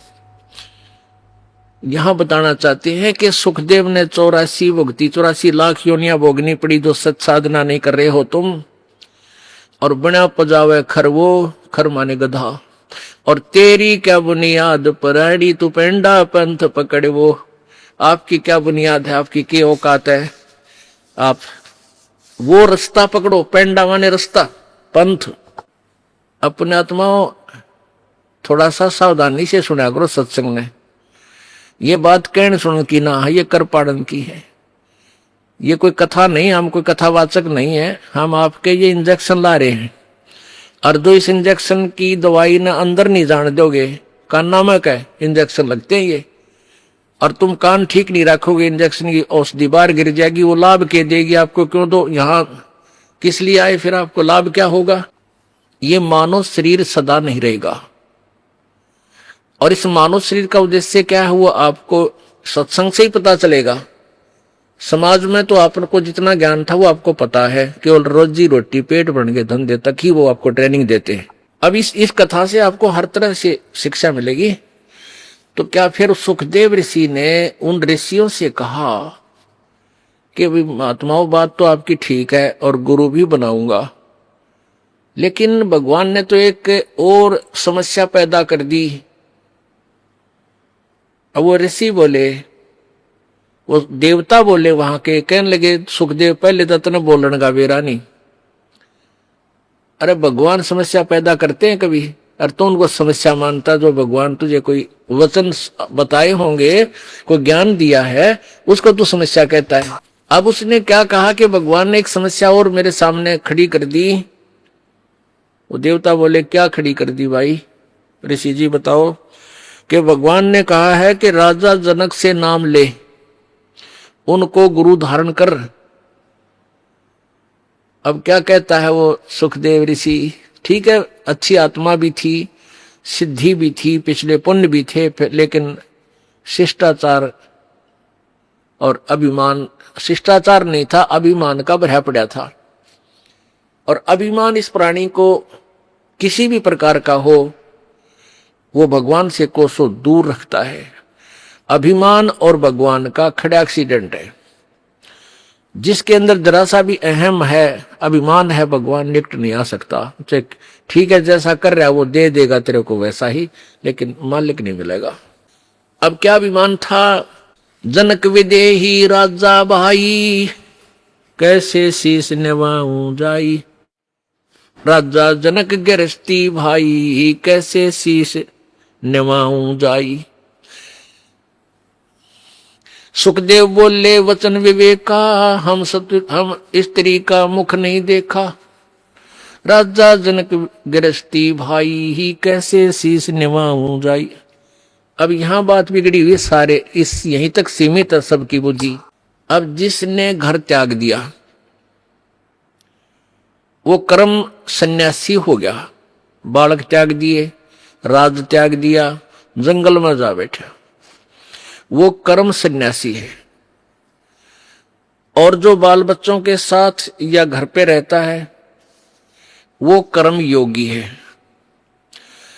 तो जिसने कर्म सन्यास कर दिया यानी जंगल में चला गया और ब्रह्मचारी रह गया, बाल ब्रह्मचारी बचपन से, तो वो तो फिर जमाए कति आकड़ पाड़ी जाए, तेरा जैसा कोई सहे कोई ना। वो इससे बात मैं टीटी पागले है कि मैं ब्रह्मचारी हूं, मैंने स्त्री ग्रहण नहीं की है। तो ये सुखदेव में ये अवगुण और था कि मैं बाल ब्रह्मचारी हूं, मैंने स्त्री का मुंह भी ना देखा। राजा जनक का कई रानी है और उसको गुरु कैसे बनाऊं, वो तो गृहस्थी आदमी है। इसके लिए परमात्मा का विधान बताता है, केले की कोपीन है जो फूल पान फल खाही, नर का मुख नहीं देखते जो बस्ती निकट ना जाई। वो जंगल के रोज हैं जो मनुष्यों बिद के जाई, निस्दिन फिरे उजाड़ में नो परमात्मा पावे नाही।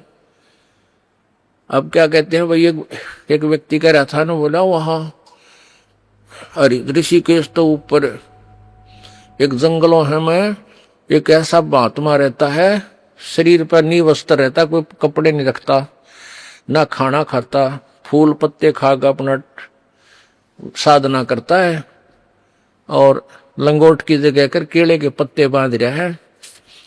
और भाई एक दिन बस ने थोड़ी सी कसर रहेगी, उनके उसके दर्शन ना हुए। जो ही मैंने उनकी तरफ दृष्टि की, उनका मुंह बैक हो गया और वो भाग के गुफा में जा बड़े की तो गहरे, और जब दर्शन हो जाते तो बेड़ा पार हो जाता है। अब इसके विषय में कहते हैं, परमात्मा का विधान बता रहा है कि कीड़े की कोपीन है, लंगोट पर्दे पे, यानी इतने त्यागी वैरागी समझते हो, लगते हैं तुम्हें। केले की कोपीन है, पान यानी पत्ते, फूल और फल खाही, और आदमी का मुख नहीं देखते। कहते वो महात्मा आदमी के निकट ना आता, अंदर घुस जा, भाई महापुरुष पड़ा है। कहते नरक का मुख नहीं देखते जो, और बस्ती निकट ना जाही, गांव के आसपास नहीं जाते हैं मांगने। वो जंगल के रोज हैं। ये नील गाय होती है ना, जो आदमियों ने देख कर, पहले ये नील गायें आदमी को देखो भाग लिया और फड़क कर, ये थोड़ा फर्क पड़ता जा रहा, जंगल रहे कोई ना, जहाँ की तो बाज बूझ कर थकले हैं बेचारी। फिर ये इतना पहले वाला स्थिति नहीं रही। तो पहले ये आदमी दिखते भाग कर पूरा लाइन की लाइन बढ़ जाती थी जंगलों में।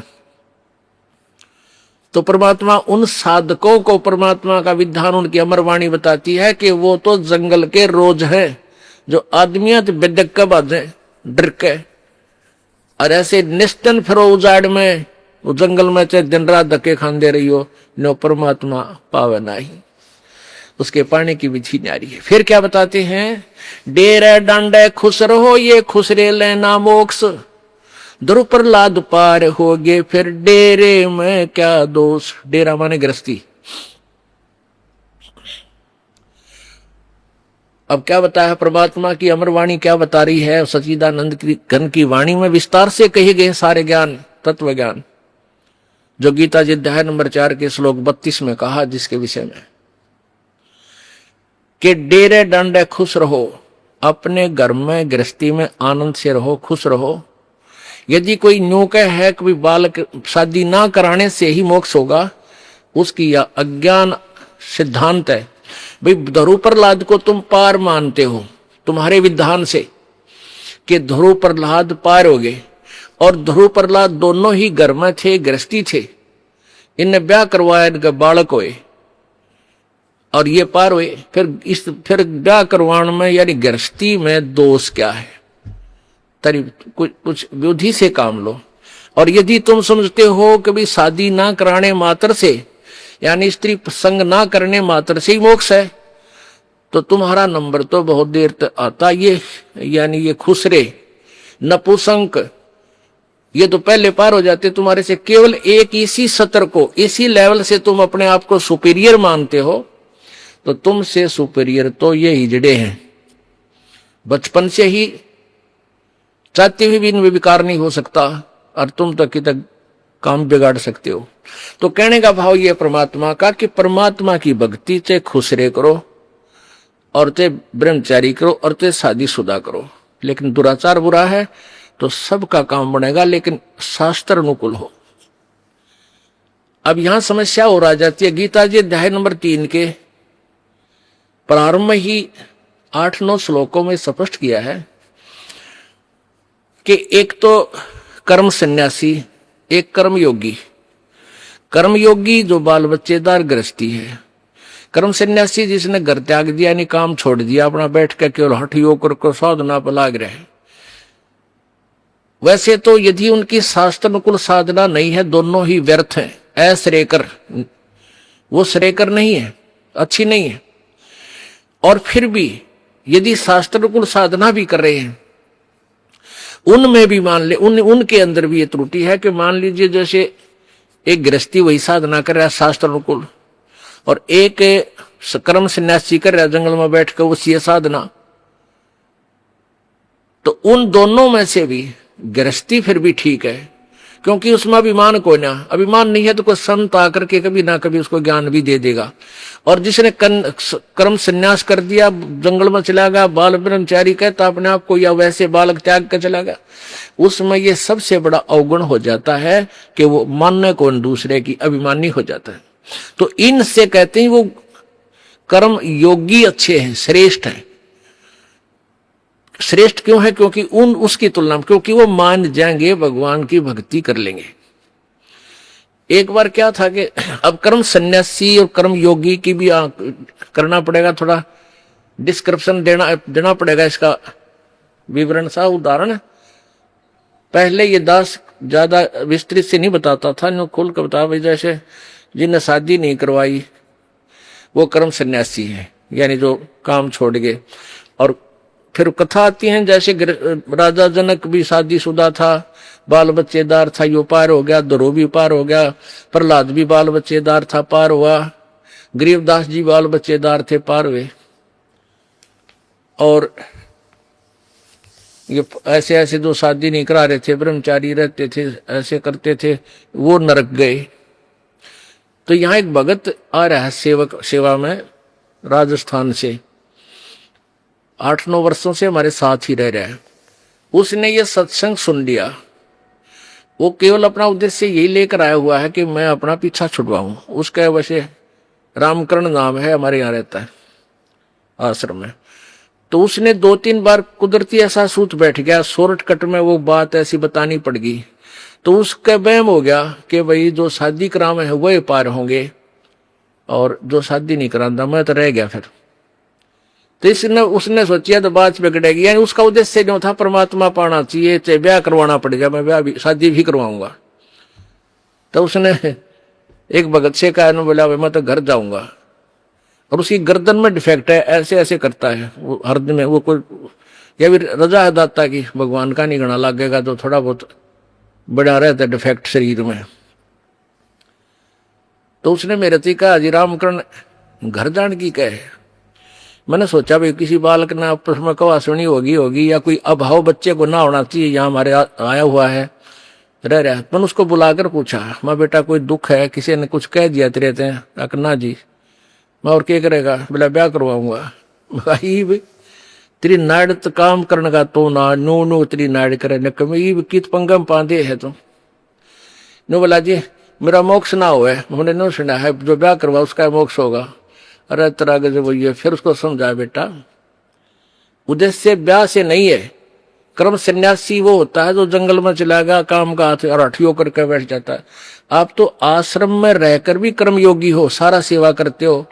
अब वो जूतों की सेवा कर, जोड़ा घर में सेवा करे जूतों वाले में, और सेवा भी करे, जब भी फुर्सत मिलता है अपना बैठ कर भजन करता है वो क्योंकि ये ज्ञान को इसलिए दास चाहता है हर कंसेप्ट एक बार क्लियर करता चालो, कदे कोई रह जा दूरा फिर ऐसे कमजोरी रह जा बच्चे में। तो भाव ये नहीं उस होता कि शादी करवाओ या ना करो। जैसे पहले हमने देखा गामा में एक घर में 6-5 लड़के हुआ करते, एक ब्याह जानदार बाकी सारे बिना ब्याह थे। तो वो भी कर्म योगी थे, वो धंधा करा करते अपना, कोई पाली जा रहा है, कोई आड़ी जा रहा है, कोई कुछ कर रहा है, कोई किस तो ऐसे था। वो भी कर्म योगी थे, कर्म सन्यासी नहीं थे। तो कहने का भाव ये है कि अब परमात्मा कह रहे हैं अब सुखदेव को ये अभिमान हो गया कि मैं तो बाल ब्रह्मचारी और राजा जनक गृहस्थी भाई और कैसे शीश निभाऊं जाई, ये अभिमान और है नकलियों में जो घर छोड़ के आंडे हैं लाल कपड़े पहन गए। ये मैं सुना करता इनके पास जाता था बैठता, तो एक दूसरे ने कहते थे तो गृहस्थी को अपने पास बैठाता है, यानी उनका आसन होता था। जैसे एक चारपाई पर बैठ गया एक बाबा जी और उसने को बैठा लिया अपना लाडला सा चेला भी अपने पास घर वाला अकाजा भाई, और दूसरा देख लेना उसने जाते घेर दे, क्योंकि तूने गृहस्थी को अपने बराबर बैठा लिया। तो संत में और गृहस्थी में क्या अंतर रहा, ये तो वैसे यहां तक उलझ पुलझ हो रहे थे। तो वो ही बीमारी राजा इसमें सुखदेव ऋषि में थी कि मैं तो एक बाल ब्रह्मचारी मस गृहस्थी में, और वो राजा जनक एक राजा और ऊपर से फिर गृहस्थी। एक नारी त्याग दीनी 5 नारी गैल वे। ये नारी घर ने त्याग के कौन जाता है, जो ये महसूस करता है कि मेरी भक्ति में मेरी पत्नी बाधक है, और वो घर त्याग कर जंगल में चला गया। तो परमात्मा का विधान बता रहा है एक नारी त्याग दीनी 5 नारी गैल वे, पाया ना द्वारा मुक्ति का सुखदेव करी बहु सैलवे। एक नारी त्याग दीनी, भक्ति में बाधक जो पत्नी थी वह तने एक त्याग दी, और ये 5 और रही काम क्रोध मोह लोभ अहंकार। ये 5 नारी यानी भक्ति बाधक तेरे संग वे गैल वे, और पाया ना द्वारा मुक्ति का सुखदेव करी बहु सैल वे। सैल सपट्टे बहुत करे, सैल माने सैर, कदे स्वर्ग मर कदे दूसरे स्वर्ग मर कदे कितने सैर सपट्टिया मर, कहते न्यू मालिक ना मिलता। वो कैसे मिला, कबीर परमेश्वर कहते हैं गर्भ योगेश्वर गुरु बिना भाई लग गया हर की सेव, कहे कबीर बैकुंठ से फेर दिया सुखदेव। गर्भ योगेश्वर यानी मां के गर्भ में ही इतना ज्ञानी पाक गया था। वो गर्भ योगेश्वर सुखदेव कहते हैं स्वर्ग में चला गया बिना गुरु के, वहां से उसको वापस फेर दिया, वापस पटक दिया। गर्भ योगेश्वर गुरु बिना वो लग गया हर की सेव, कह कबीर बैकुंठ से वो फेर दिया सुखदेव। राजा जनक गुरु किया फिर किन्नी हर की सेव, कह कबीर बैकुंठ में वो उलट मिले सुखदेव। वो फिर स्वर्ग में गए राजा जनक को गुरु बना के। अब राजा जनक कैसे गुरु बनाया, अब सुखदेव वहां से चलकर आ गए स्वर्ग से, उन ऋषियों से वार्ता करके देवताओं से। उसका फिर भी ना जच्ची बात, तक अपने पिताजी के पास चलता हूं। व्यास जी बड़े पहुंचे हुए हैं, 4 वेदों का राइटर हैं, और ऐसे ऐसे बड़े महान आत्मा है हमारे पिताजी, अब उनसे मिलो। देखो घर तांडी पाक के गया था कि मैं बाप का मुंह भी देखूं कि जब मेरा मुझे ममता हो जा। ये उनकी अपनी लोक वेद था, अपनी सोच थी। अच्छी सोच होते हुए भी डिफेक्टिव थी, क्योंकि वो सुचारू नहीं थी, वो शास्त्र अनुकूल नहीं थी। अभिमान हो गया कि मैंने पिता का मुंह भी नहीं देखा, चल पड़ा। और फिर पिताजी के पास आना पड़ा। सुखदेव के पास आया ना, सुखदेव अपने पिताजी व्यास जी के पास आए और कहा, पिताजी प्रणाम। कहा गया पुत्र, कहा गया पिताजी। बड़ी खुशी हुई, सीने से लगाया, पिता ने प्यार किया, बैठा दिया, भाई घने दिन में आया है बेटा। फिर कहने लगा, पुत्र आज कुछ मायूस से नजर आ रहे हो, टेंशन किस बात की है आपको?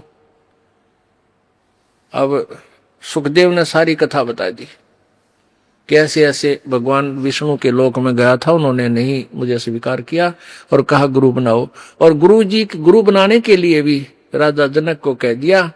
अब राजा जनक गृहस्थी, बाल बच्चेदार, मैं कैसे जाऊं?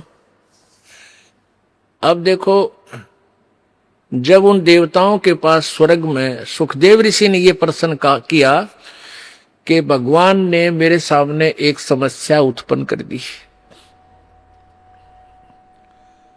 तो देवता कहने लगे, पता लगा कि समस्या क्या है कि राजा जनक से उपदेश ले।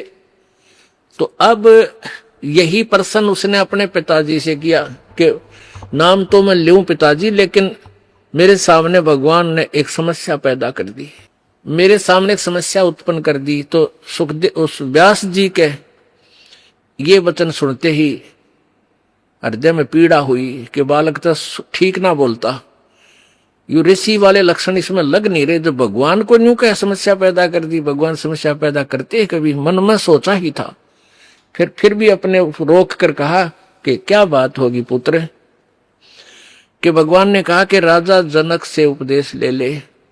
राजा जनक तो बाल बच्चेदार, कई रानियां उसके हैं, और मैंने स्त्री का मुंह भी नहीं देखा, मैं बाल ब्रह्मचारी। अब एक गृहस्थी को क्यों कर शीश निभाऊं, मैं तो मैं ऋषि।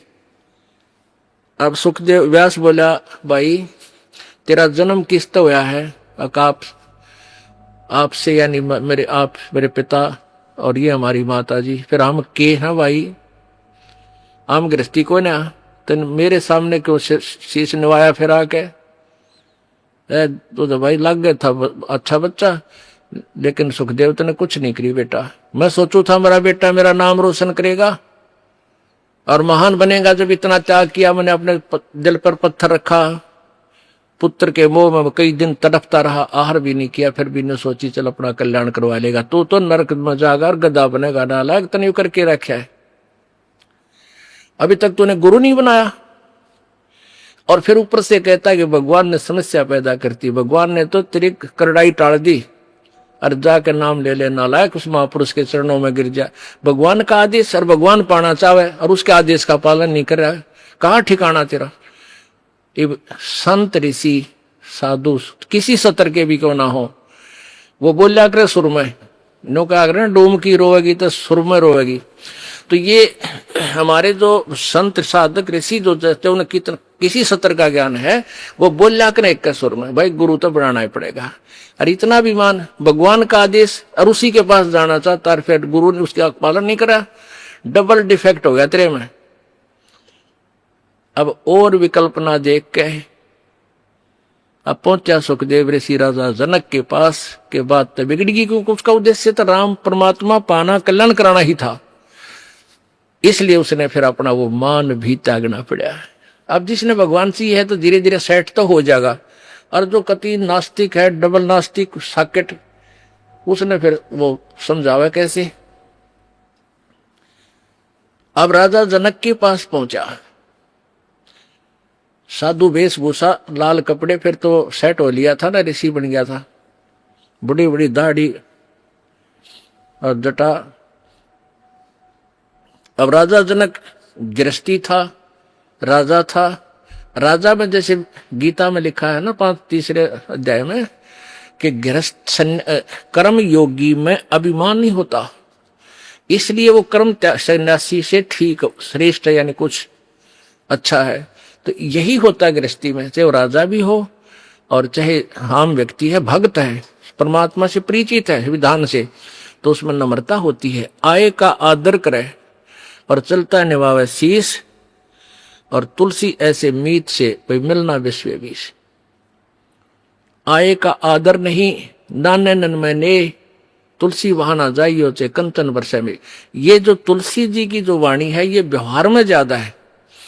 अब कई यहाँ इस बात को ये यहाँ लागू नहीं होती सत्संग में, यहाँ तो ये लागू होती है कि संत मिलन को जाइए तजमाया अभिमान, और जो जो कदम आगे रखे ओहे एक समान है।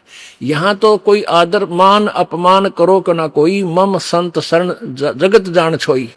यहाँ आप आते हो परमात्मा पाने के लिए इस दास के पास, आपको यहाँ कोई उलट सुलट बोल भी जाता है कोई, उसकी परवाह नहीं करनी, जिसने भगवान चाहिए। मान अमान करो क्यों ना कोई, चाहे समाज वाले भी आपका मान अपमान करें। और मम संत शरण जगत जान छोई, यानी यहाँ थोड़ी सी अपने अपने विचारों में भी अंतर होता है। ये परम संत पूर्ण परमात्मा के विचार हैं और वो तुलसीदास के एक व्यवहारिक विचार हैं।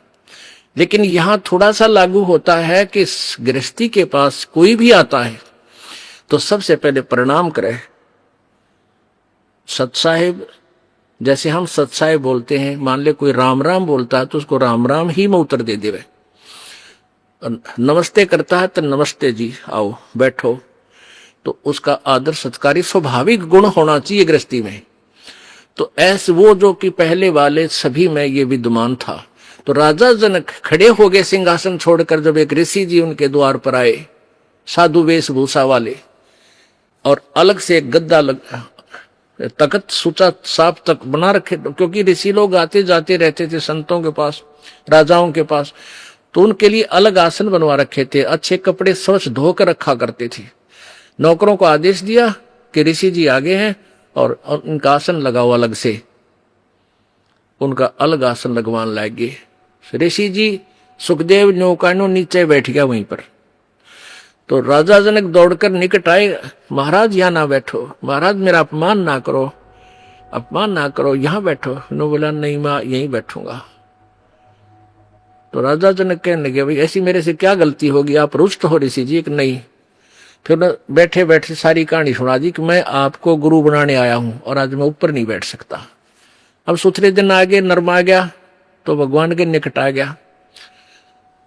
सुखदेव ऋषि बोला कि राजा जनक कहने लगे महाराज मेरा क्यों मजाक उड़ाओ, आप तो जन दुनिया को ज्ञान देने वाले, और सूर्य को दीपक क्या दिखाऊंगा मैं सारी कहानी बता दी कि मैं ऐसे ऐसे ऋषि भगवान विष्णु के लोक में गया था, उन्होंने मुझे वहां अलाउड नहीं किया। उन्होंने कहा कि मैं आपको गुरु बनाऊं, फिर भक्ति करूं, तब मैं स्वर्ग जाऊंगा, मुझे स्वर्ग जाना है। फिर राजा जनक के जचगी भाई इब तक मैं ठीक बोलता दिखा है। कहने लगा ठीक है महाराज, मैं सुबह नहा धो के स्नान करके सुबह नाम दूंगा तेरे को। अब वो थोड़ी बहुत ज्ञान तो हो जा है कि भाई ये किस टाइप के इंसान होया करेंगे, गृहस्थी ने देख के भी से नफरत करते हैं, ये जो नकली से होया करें। इसकी सारी फड़कड़नी चाहा था, परीक्षा भी लेना चाहा था। उसने अलग से एक मकान में उनकी रहने की व्यवस्था करवा दी और वहां एक लड़की की, एक युवा लड़की की ड्यूटी लगा दी कि आप इनकी केयर टेक करो, अतिथि आए हैं, खाना खिलाओ, कपड़े बिछाओ इनके, और कोई असुविधा ना रहे, रात को भी इनके पास। सारी तो उसको ट्रेनिंग दे दी थी लड़की को राजा जनक ने। अब सुखदेव ऋषि अपना आसन पर लेट गया, खाट पे चारपाई पर जो तख्त लगा रखा था। वो लड़की रात्रि के समय जाकर के उसके तख्त पर बैठ गई। सुखदेव ऋषि ने पैर पीछे को कर लिए, वो और निकट आ गई। वो थोड़ा सा और आगे को सरका, वो और निकट हुई तो उठ कर दूर खड़ा हो गया। कहने लगा बहन तू बाहर चली जा। वह लड़की बाहर आ गई। राजा जनक ने पूछा कि क्या क्रिया रही बेटी, कैसा है ये ऋषि जी ने? बोली जी ऋषि जी पक्का है, ऐसे ऐसे मैं बेड पर बैठी आपके आदेश अनुसार। तो इसने सारी ऐसे ऐसी क्रिया बताई, खड़ा हो गया और बाद में बोला बेटी बहन बाहर चली जा। तो बोला ठीक है। अब क्या हुआ कि वो उसका नीचे बिछा दिया कपड़ा, जैसे दरी वरी जो बिछा, वो बैठ गया भगत की तरह और कहने लगे बैठ जा ऋषि जी, अब मैं तुझे उपदेश दूंगा, पहले मैं नहा लूं, स्नान कर लेता हूं। अब गरीबदास जी ने अपनी वाणी में लिखा है कि राजा जनक के हजारों की संख्या में रानियां थी, पत्नी थी। उनमें से एक पटरानी होती है, जो सबसे पहले जो शादी की जाती है उसको पटरानी बोलते हैं, मुख्य पत्नी। बड़ी सुशील, अच्छी भक्ति करने वाली साध्वी टाइप थी। उसको कहा राजा जनक ने कि मैं नहाऊंगा, और पानी गर्म करा, बता दिया था सारा, उसको ट्रेनिंग दे दी थी। वहीं पर जहां इस पहले बड़े बड़े दरवाजे होते थे, वहीं इधर सुखदेव ऋषि बैठा और इस साइड में लगा का चूल्हा ईटा का, और ऊपर धर दिया पतीला और नीचे बाल दिए लकड़, सूखी लकड़, और पानी न्यो उबला है जो कर चाय बनाया करे, बनाते उबला करे। और राजा जनक का वहीं साथ में नहाने के लिए पाटड़ा डाल दिया, और राजा जनक वहां नहाने के लिए विराजमान हो गया, धोती बांध के। और वो रानी जो पटरानी थी उसकी, वो लोटा भरे उस उबलते जल में थे, चूल्हे वाले पन्नों का पतीला ऊपर रखा है, और राजा जनक की चोटी में घेरे रास गेला नवावे, और वो पानी राजा जनक पर डाल रानी तो, और सुखदेव नो है जलेगा भी हो। अब वो पानी उस पर गिरे, सुखदेव पीछे नो है। अब राजा जनक देख रहा अगर ऋषि जी की कैरियर सलोरी है।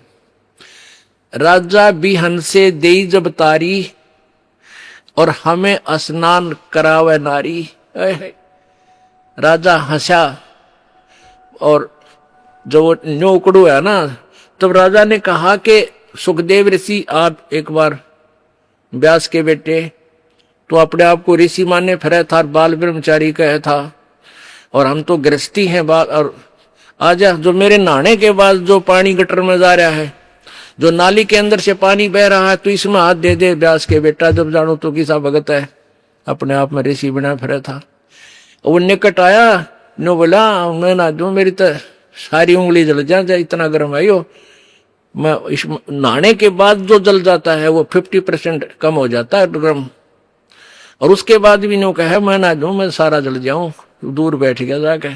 तब राजा भी हंसा, जोरता हंसा, और ताली बजाई, नो हथेली पीटी, और हमें स्नान करावे नारी। अरे तू इतनी दूर ते जलन हो रहा नवावे, जिसने तू एक हे मान रहा था अपनी दृष्टि में, औरत तो देखनी भी नहीं, शकल भी नहीं देखनी, और यह तेरे से अच्छी भक्ति करे, इसके हाथ भी ना जलते। और ऐसा योग कमाया पूता, बेटा यो के इतना भक्ति करी, के साधना की, और क्या हुआ जो इंद्री धूता। अरे इस क्या हो गया, तन इंद्रियों को काबू करने की चेष्टा कर रही है, इनके खच्चम खच्चा हो रहा। इंद्री कर्म लगाओ किसके, जैसे जिव्या लेप नहीं मधुरस के। नालाकी इस इंद्रियां का के दोष है भाई, इन तू रोके बैठा। अब जीभ के शहद लगा दे, 1 सेकंड में टेस्ट करके नीचे न कर देगी, जीभ का निशान भी ना पाओ मत होगा। तो इंद्रियां का कर्म नहीं लगे, तेरे मन के कर्म लगेंगे, और मन में दोष आए बिना रह नहीं सकता बेटा, ते तो कितनी बात बना दे। या वो भी जान गया भाई मन तो दुष्ट है, तो 1 मिनट में करा के बूंदी सोच जा, फिर सेकंड में कुछ और सोच ले। तो कहते हैं इंद्री कर्म लगाओगे किसके, जिव्या लेप नहीं बदुरस के। काफी ज्ञान दिया, फिर समझाया उसको। फिर क्या बताया कि रात्रि के समय ये लड़की तेरे बेड पर बैठी, और तेरी क्या स्थिति थी, क्यों डर गया, या कोई खावा थी तेरे को। तेरे में ज्ञान नहीं, विवेक नहीं, अगर तू आत्म तत्व में भी नहीं है, परमात्मा के निकट कहां, तो बहुत देर की बात है। योगी पुरुष आत्म तत्व में आ जाते हैं।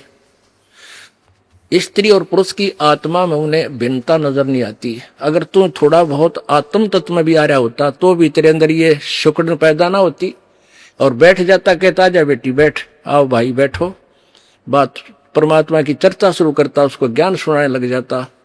अब पे दोष खत्म था, तेरे अंदर दोष था, इसलिए तू शुक्रिया। एक बार सांग देखने चले गए दो जने, एक तो पहले जाता था, एक पहली बार गया था। और वो लड़के उस समय लड़कियों का ही रोल बना के और मेल फीमेल का रोल करा करते हैं।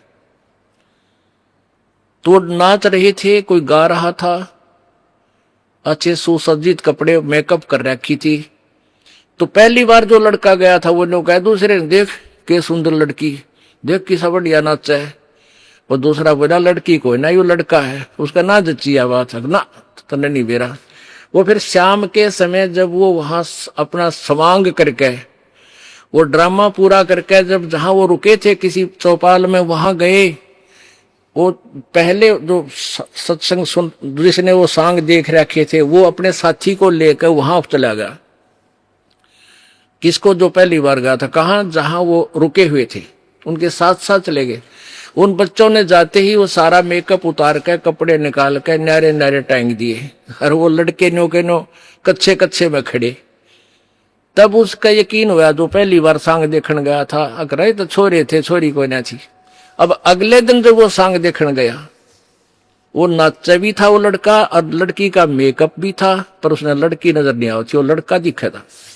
तो ऐसे ही जब आत्मज्ञान में भी होता, सुखदेव तू तने या लड़की नहीं दिखो, तू तो ड्रामा कर रहा था बेटा, अपना कल्याण करा ले। बोलो सतगुरुदेव। आज के संत रामपाल जी महाराज के इस सत्संग से हमें जो ज्ञान मिला है, वह हमारे पूरे जीवन की दिशा बदल सकता है।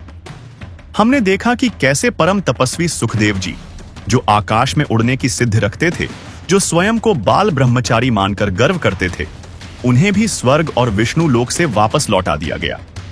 क्यों? क्योंकि वे गुरु विहीन थे और उनके अंदर इस बात का अभिमान था कि मैं गृहस्थी राजा जनक के आगे कैसे सिर झुकाऊं। लेकिन जब उनके पिता वेद व्यास जी ने और स्वयं भगवान विष्णु ने उन्हें ताड़ना दी, तब सुखदेव जी का अहंकार टूटा। राजा जनक ने पानी के उस साधारण से परीक्षण से और एक कन्या की सेवा से सुखदेव जी को दिखाया कि असली वैराग्य बाहर जंगल में जाने में नहीं, बल्कि मन के भीतर वासना और अहंकार को मिटाने में है।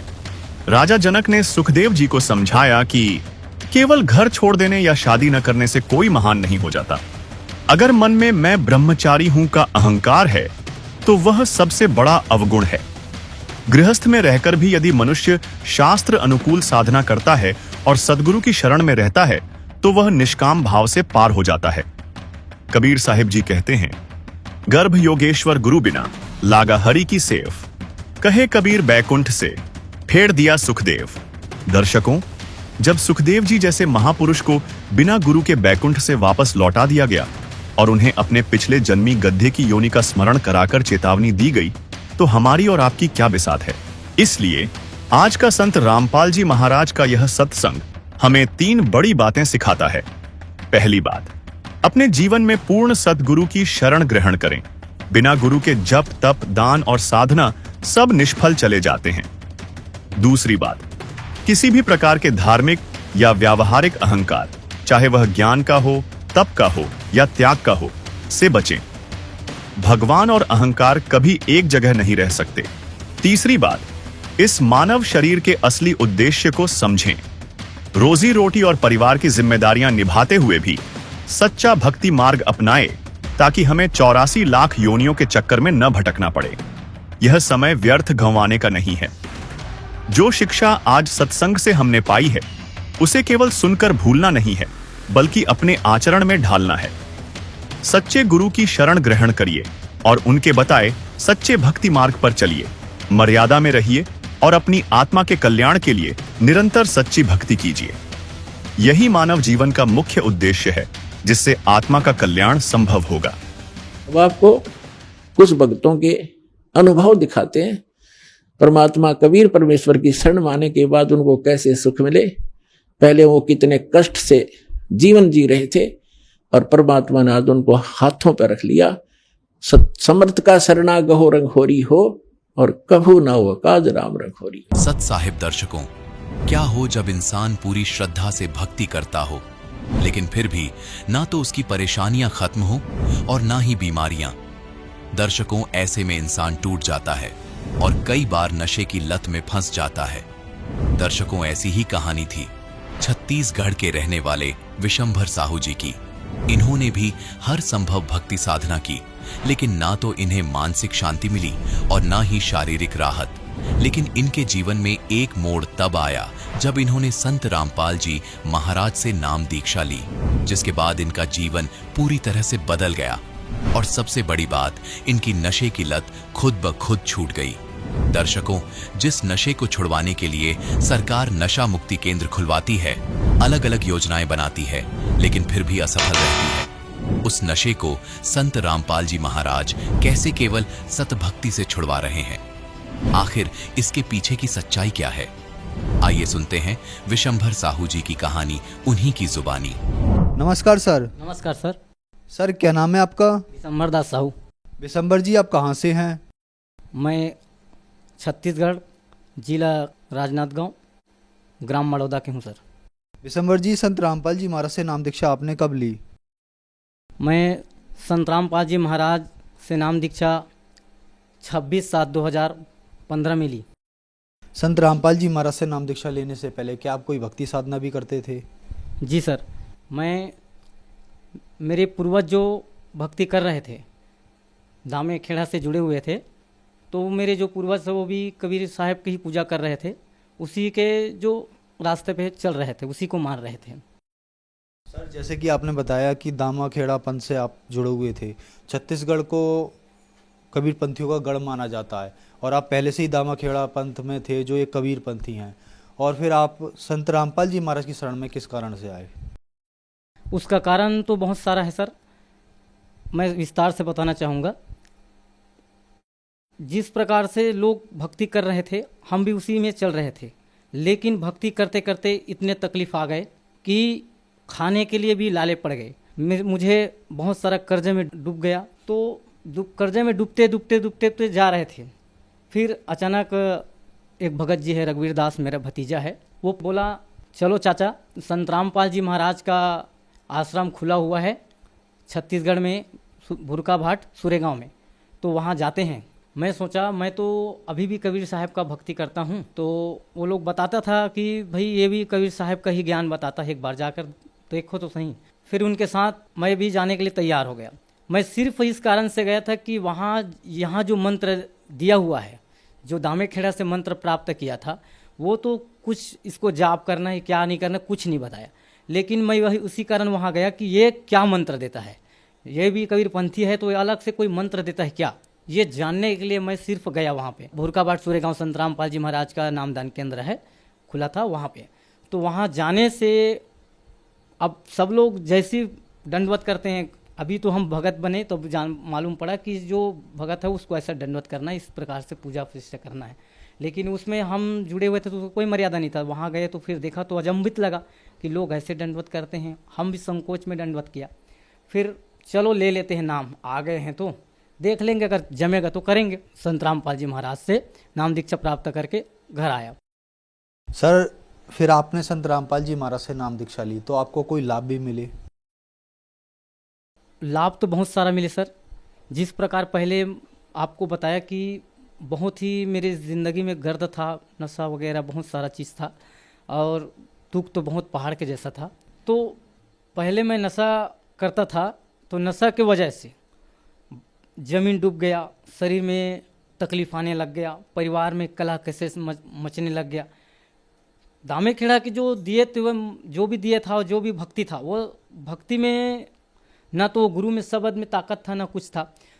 कर्जा धीरे धीरे बढ़ते गया, नशा इतना बढ़ते गया कि मुझे तंगई आकर मेरे खेत को गिरवी रखना पड़ा। गिरवी रखने के बाद धीरे धीरे कर्जा बढ़ते गया। मन रातों रात मुझे नींद नहीं आता था। बहुत ही तकलीफ में जीवन गुजार रहा था। तो बताए कि आप एक बार यहाँ चलो, दीक्षा लो। फिर मैं साथ में उन लोग के साथ गया भूरका भाट सूर्यगांव नामदान केंद्र। वहाँ से संत रामपाल जी महाराज से दीक्षा प्राप्त किया। प्राप्त करने के बाद फर्स्ट लाभ मुझे ये हुआ सर कि मेरे शरीर में बवासीर का बीमारी था, जो लगभग 10-15 साल से चल रहा था। बवासीर का बीमारी का इलाज मैंने डॉक्टरों के पास कई बार करवाया। थोड़ा सा आराम होता था, फिर उठ जाता था, थोड़ा आराम होता फिर उठ जाता। ऐसे ऐसे उसको मैंने लगभग 15 साल तक झेला। फिर संत रामपाल जी महाराज से दीक्षा लेने के बाद 6 महीना मंत्र की जाप मैंने किया। तब मुझे जाकर पता चला कि यहाँ जो मैंने भक्ति पाई है उसमें भी कुछ शक्ति है। उससे धीरे धीरे मेरा शरीर ठीक होने लग गया। फिर कर्ज था, कर्ज के बारे में मुझे नींद नहीं आता था। मैं जुड़ तो जा गया था, परमात्मा के शरण में आ गया, संत रामपाल जी महाराज के शरण में। तो भी से अब कर्ज तो बहुत सारा भारी है, पहाड़ के जैसा सर पे पहाड़ अगर किसी को डाल दिया जाए तो उसको नींद कहाँ से आएगा। तो नींद नहीं आता था। फिर मैंने एक दिन माइल स्टोन में गाड़ी चलाता था, तो मैंने फिर दोपहर में परमात्मा से ऐसे याद करते करते सो गया, नींद आ गया। जब मुझे नींद आया तो मेरी गुहार उस परमात्मा ने सुन ली। संत रामपाल जी महाराज ने मुझे दर्शन दिया दोपहर में और कहा कि बेटा तेरा कर्जा बहुत ही जल्द खत्म हो जाएगा। फिर जब परमात्मा की शरण में मैंने जब भक्ति लगाई दृढ़ निश्चय से, परमात्मा ने मुझसे इतना रहम किया। रजिस्ट्री के लिए अब तैयारी हुआ। 6 महीने के बाद रजिस्ट्री करवाने के लिए मैं रजिस्ट्रार पे पूछा। जब ब्लॉक में रजिस्ट्रार से पूछा कि कितना पैसा लग जाएगा रजिस्ट्री के लिए, तो उसने बताया कि 52,500 रुपया आपको रजिस्ट्री के लिए खर्च लगेगा। मेरे पास सिर्फ 30,000 पैसा था, बाकी मैंने कर्जा पे अब लाया, कर्जा पे लाया और मालिक से गुहार लगाया कि परमात्मा मैं तो निर्धन हूँ, गरीब हूँ, आपकी दया से अगर ज़मीन मेरा वापस हो जाए मालिक, यही बहुत बड़ा बात है।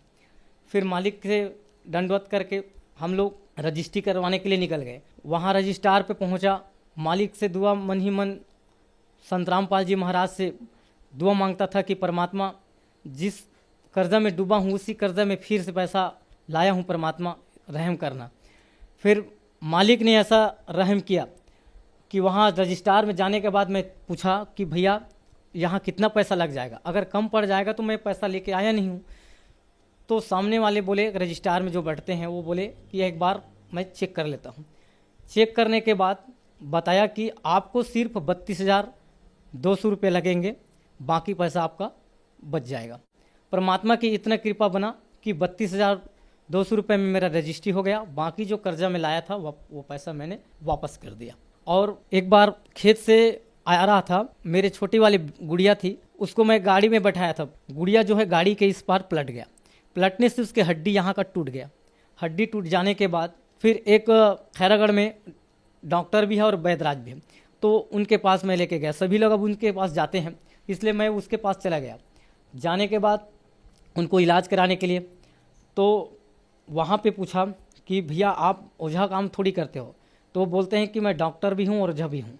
तो मैंने उसको बोला कि भाई आप पट्टी बस बांध दो, तो नहीं फूकना पड़ेगा। मैं बोला भैया आप पट्टी बस बांध दो, इसमें इलाज हो जाएगा। उससे मैं दवाई लेके आ गया और बोला कि मैं आज के बाद न तो मैं कभी संत रामपाल जी महाराज के चेले न तो ओझे के पास जाते हैं, न किसी की जरूरत पड़ता है, आज के बाद मैं आपके पास नहीं आऊँगा। आने के बाद घर पे परमात्मा संत रामपाल जी महाराज से अरदास लगाया कि हे संत रामपाल जी, आप ही इस बच्ची को ठीक करेंगे, दूसरे बार दोबारा मैं उसके पास नहीं जाऊँगा। फिर ऐसा ही हुआ, संत रामपाल जी महाराज ने इतना चमत्कार किया कि मेरे बच्ची को दोबारा उस डॉक्टर के पास ले जाना नहीं पड़ा। डॉक्टर ने बता दिया कि बच्ची का ऑपरेशन करना पड़ेगा, हड्डी टूट गया है बीच से, अक्सरा करवाया तो पता चला। फिर मैं वहाँ से आके प्रार्थना लगाई संत रामपाल जी महाराज से। फिर प्रार्थना लगाने के बाद संत रामपाल जी महाराज ने मेरे बच्चे को 1 हफ्ते में ही ठीक कर दिया और ना ही मुझे ऑपरेशन करवाने की ज़रूरत पड़ी।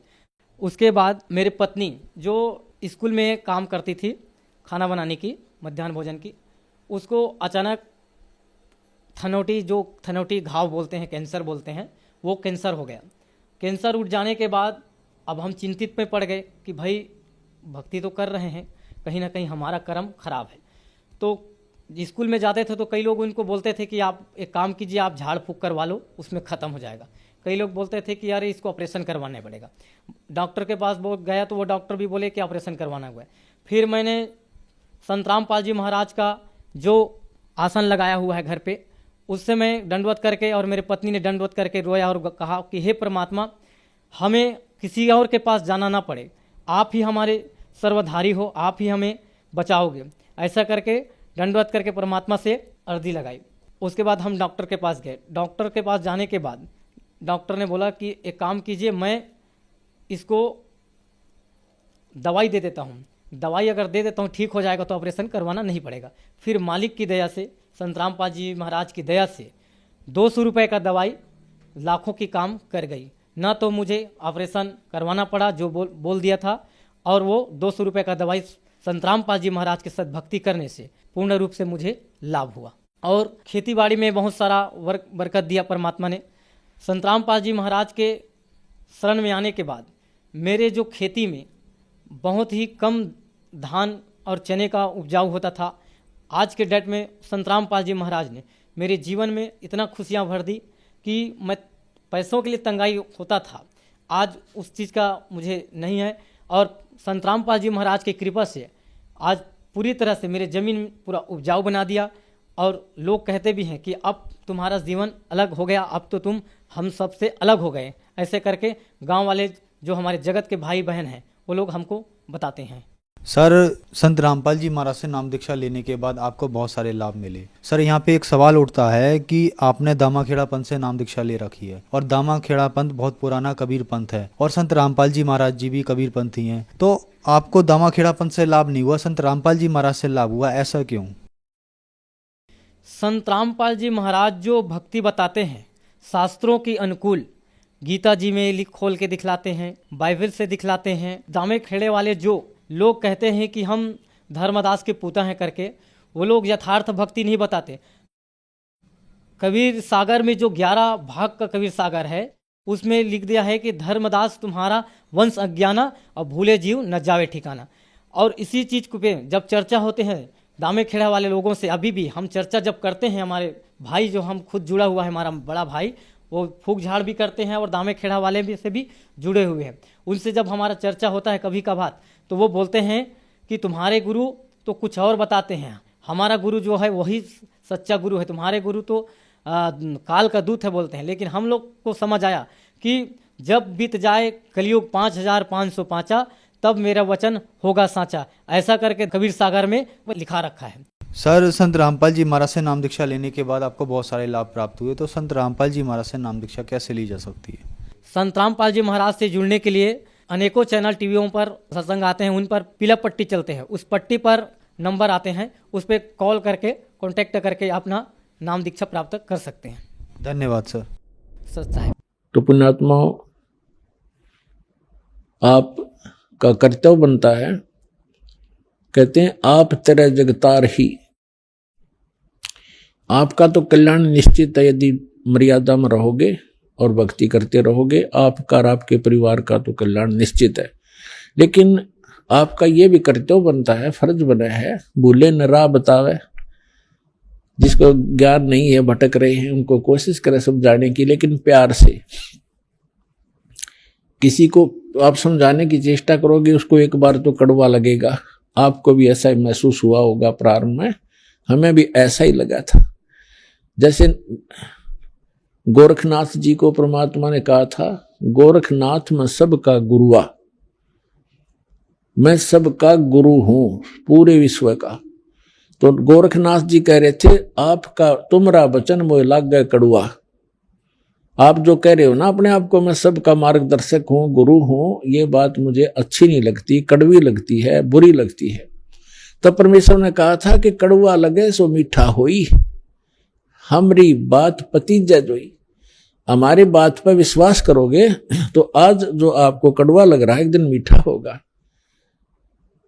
तो पुण्यात्माओं, आपका कर्तव्य बनता है इस परमेश्वर के सच्चे ज्ञान को अपने भाई बहनों पूरे विश्व के सभी हम एक वहां तक पहुंचाओ, जन जन तक पहुंचाओ।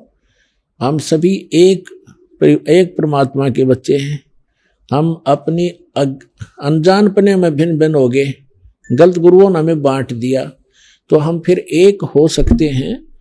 इस परमात्मा के ज्ञान को जन जन तक पहुंचाओ। यहाँ आश्रम से जो प्रचार की सामग्री ले जाओ और कोशिश करो सब तक पहुंचाने की।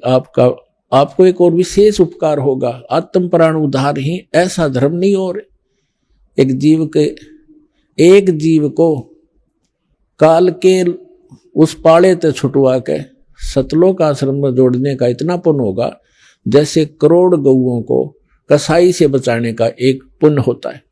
तो आपको इतना पुण्य होगा, आप भी प्रचार करो और प्यार से करो, किसी का संघर्ष नहीं करे। कोई आपको बुरा भी बोला, आपका भाई बहन समझ के कि इसको पता नहीं है, तो उसके साथ विरोध नहीं करे, आगे चल पड़े। जिसको सुहा उसको ज्ञान समझावे और यहाँ से पुस्तकें लेकर वो बांटो और सबका कल्याण कराओ। बोलो सतगुरुदेव की जय।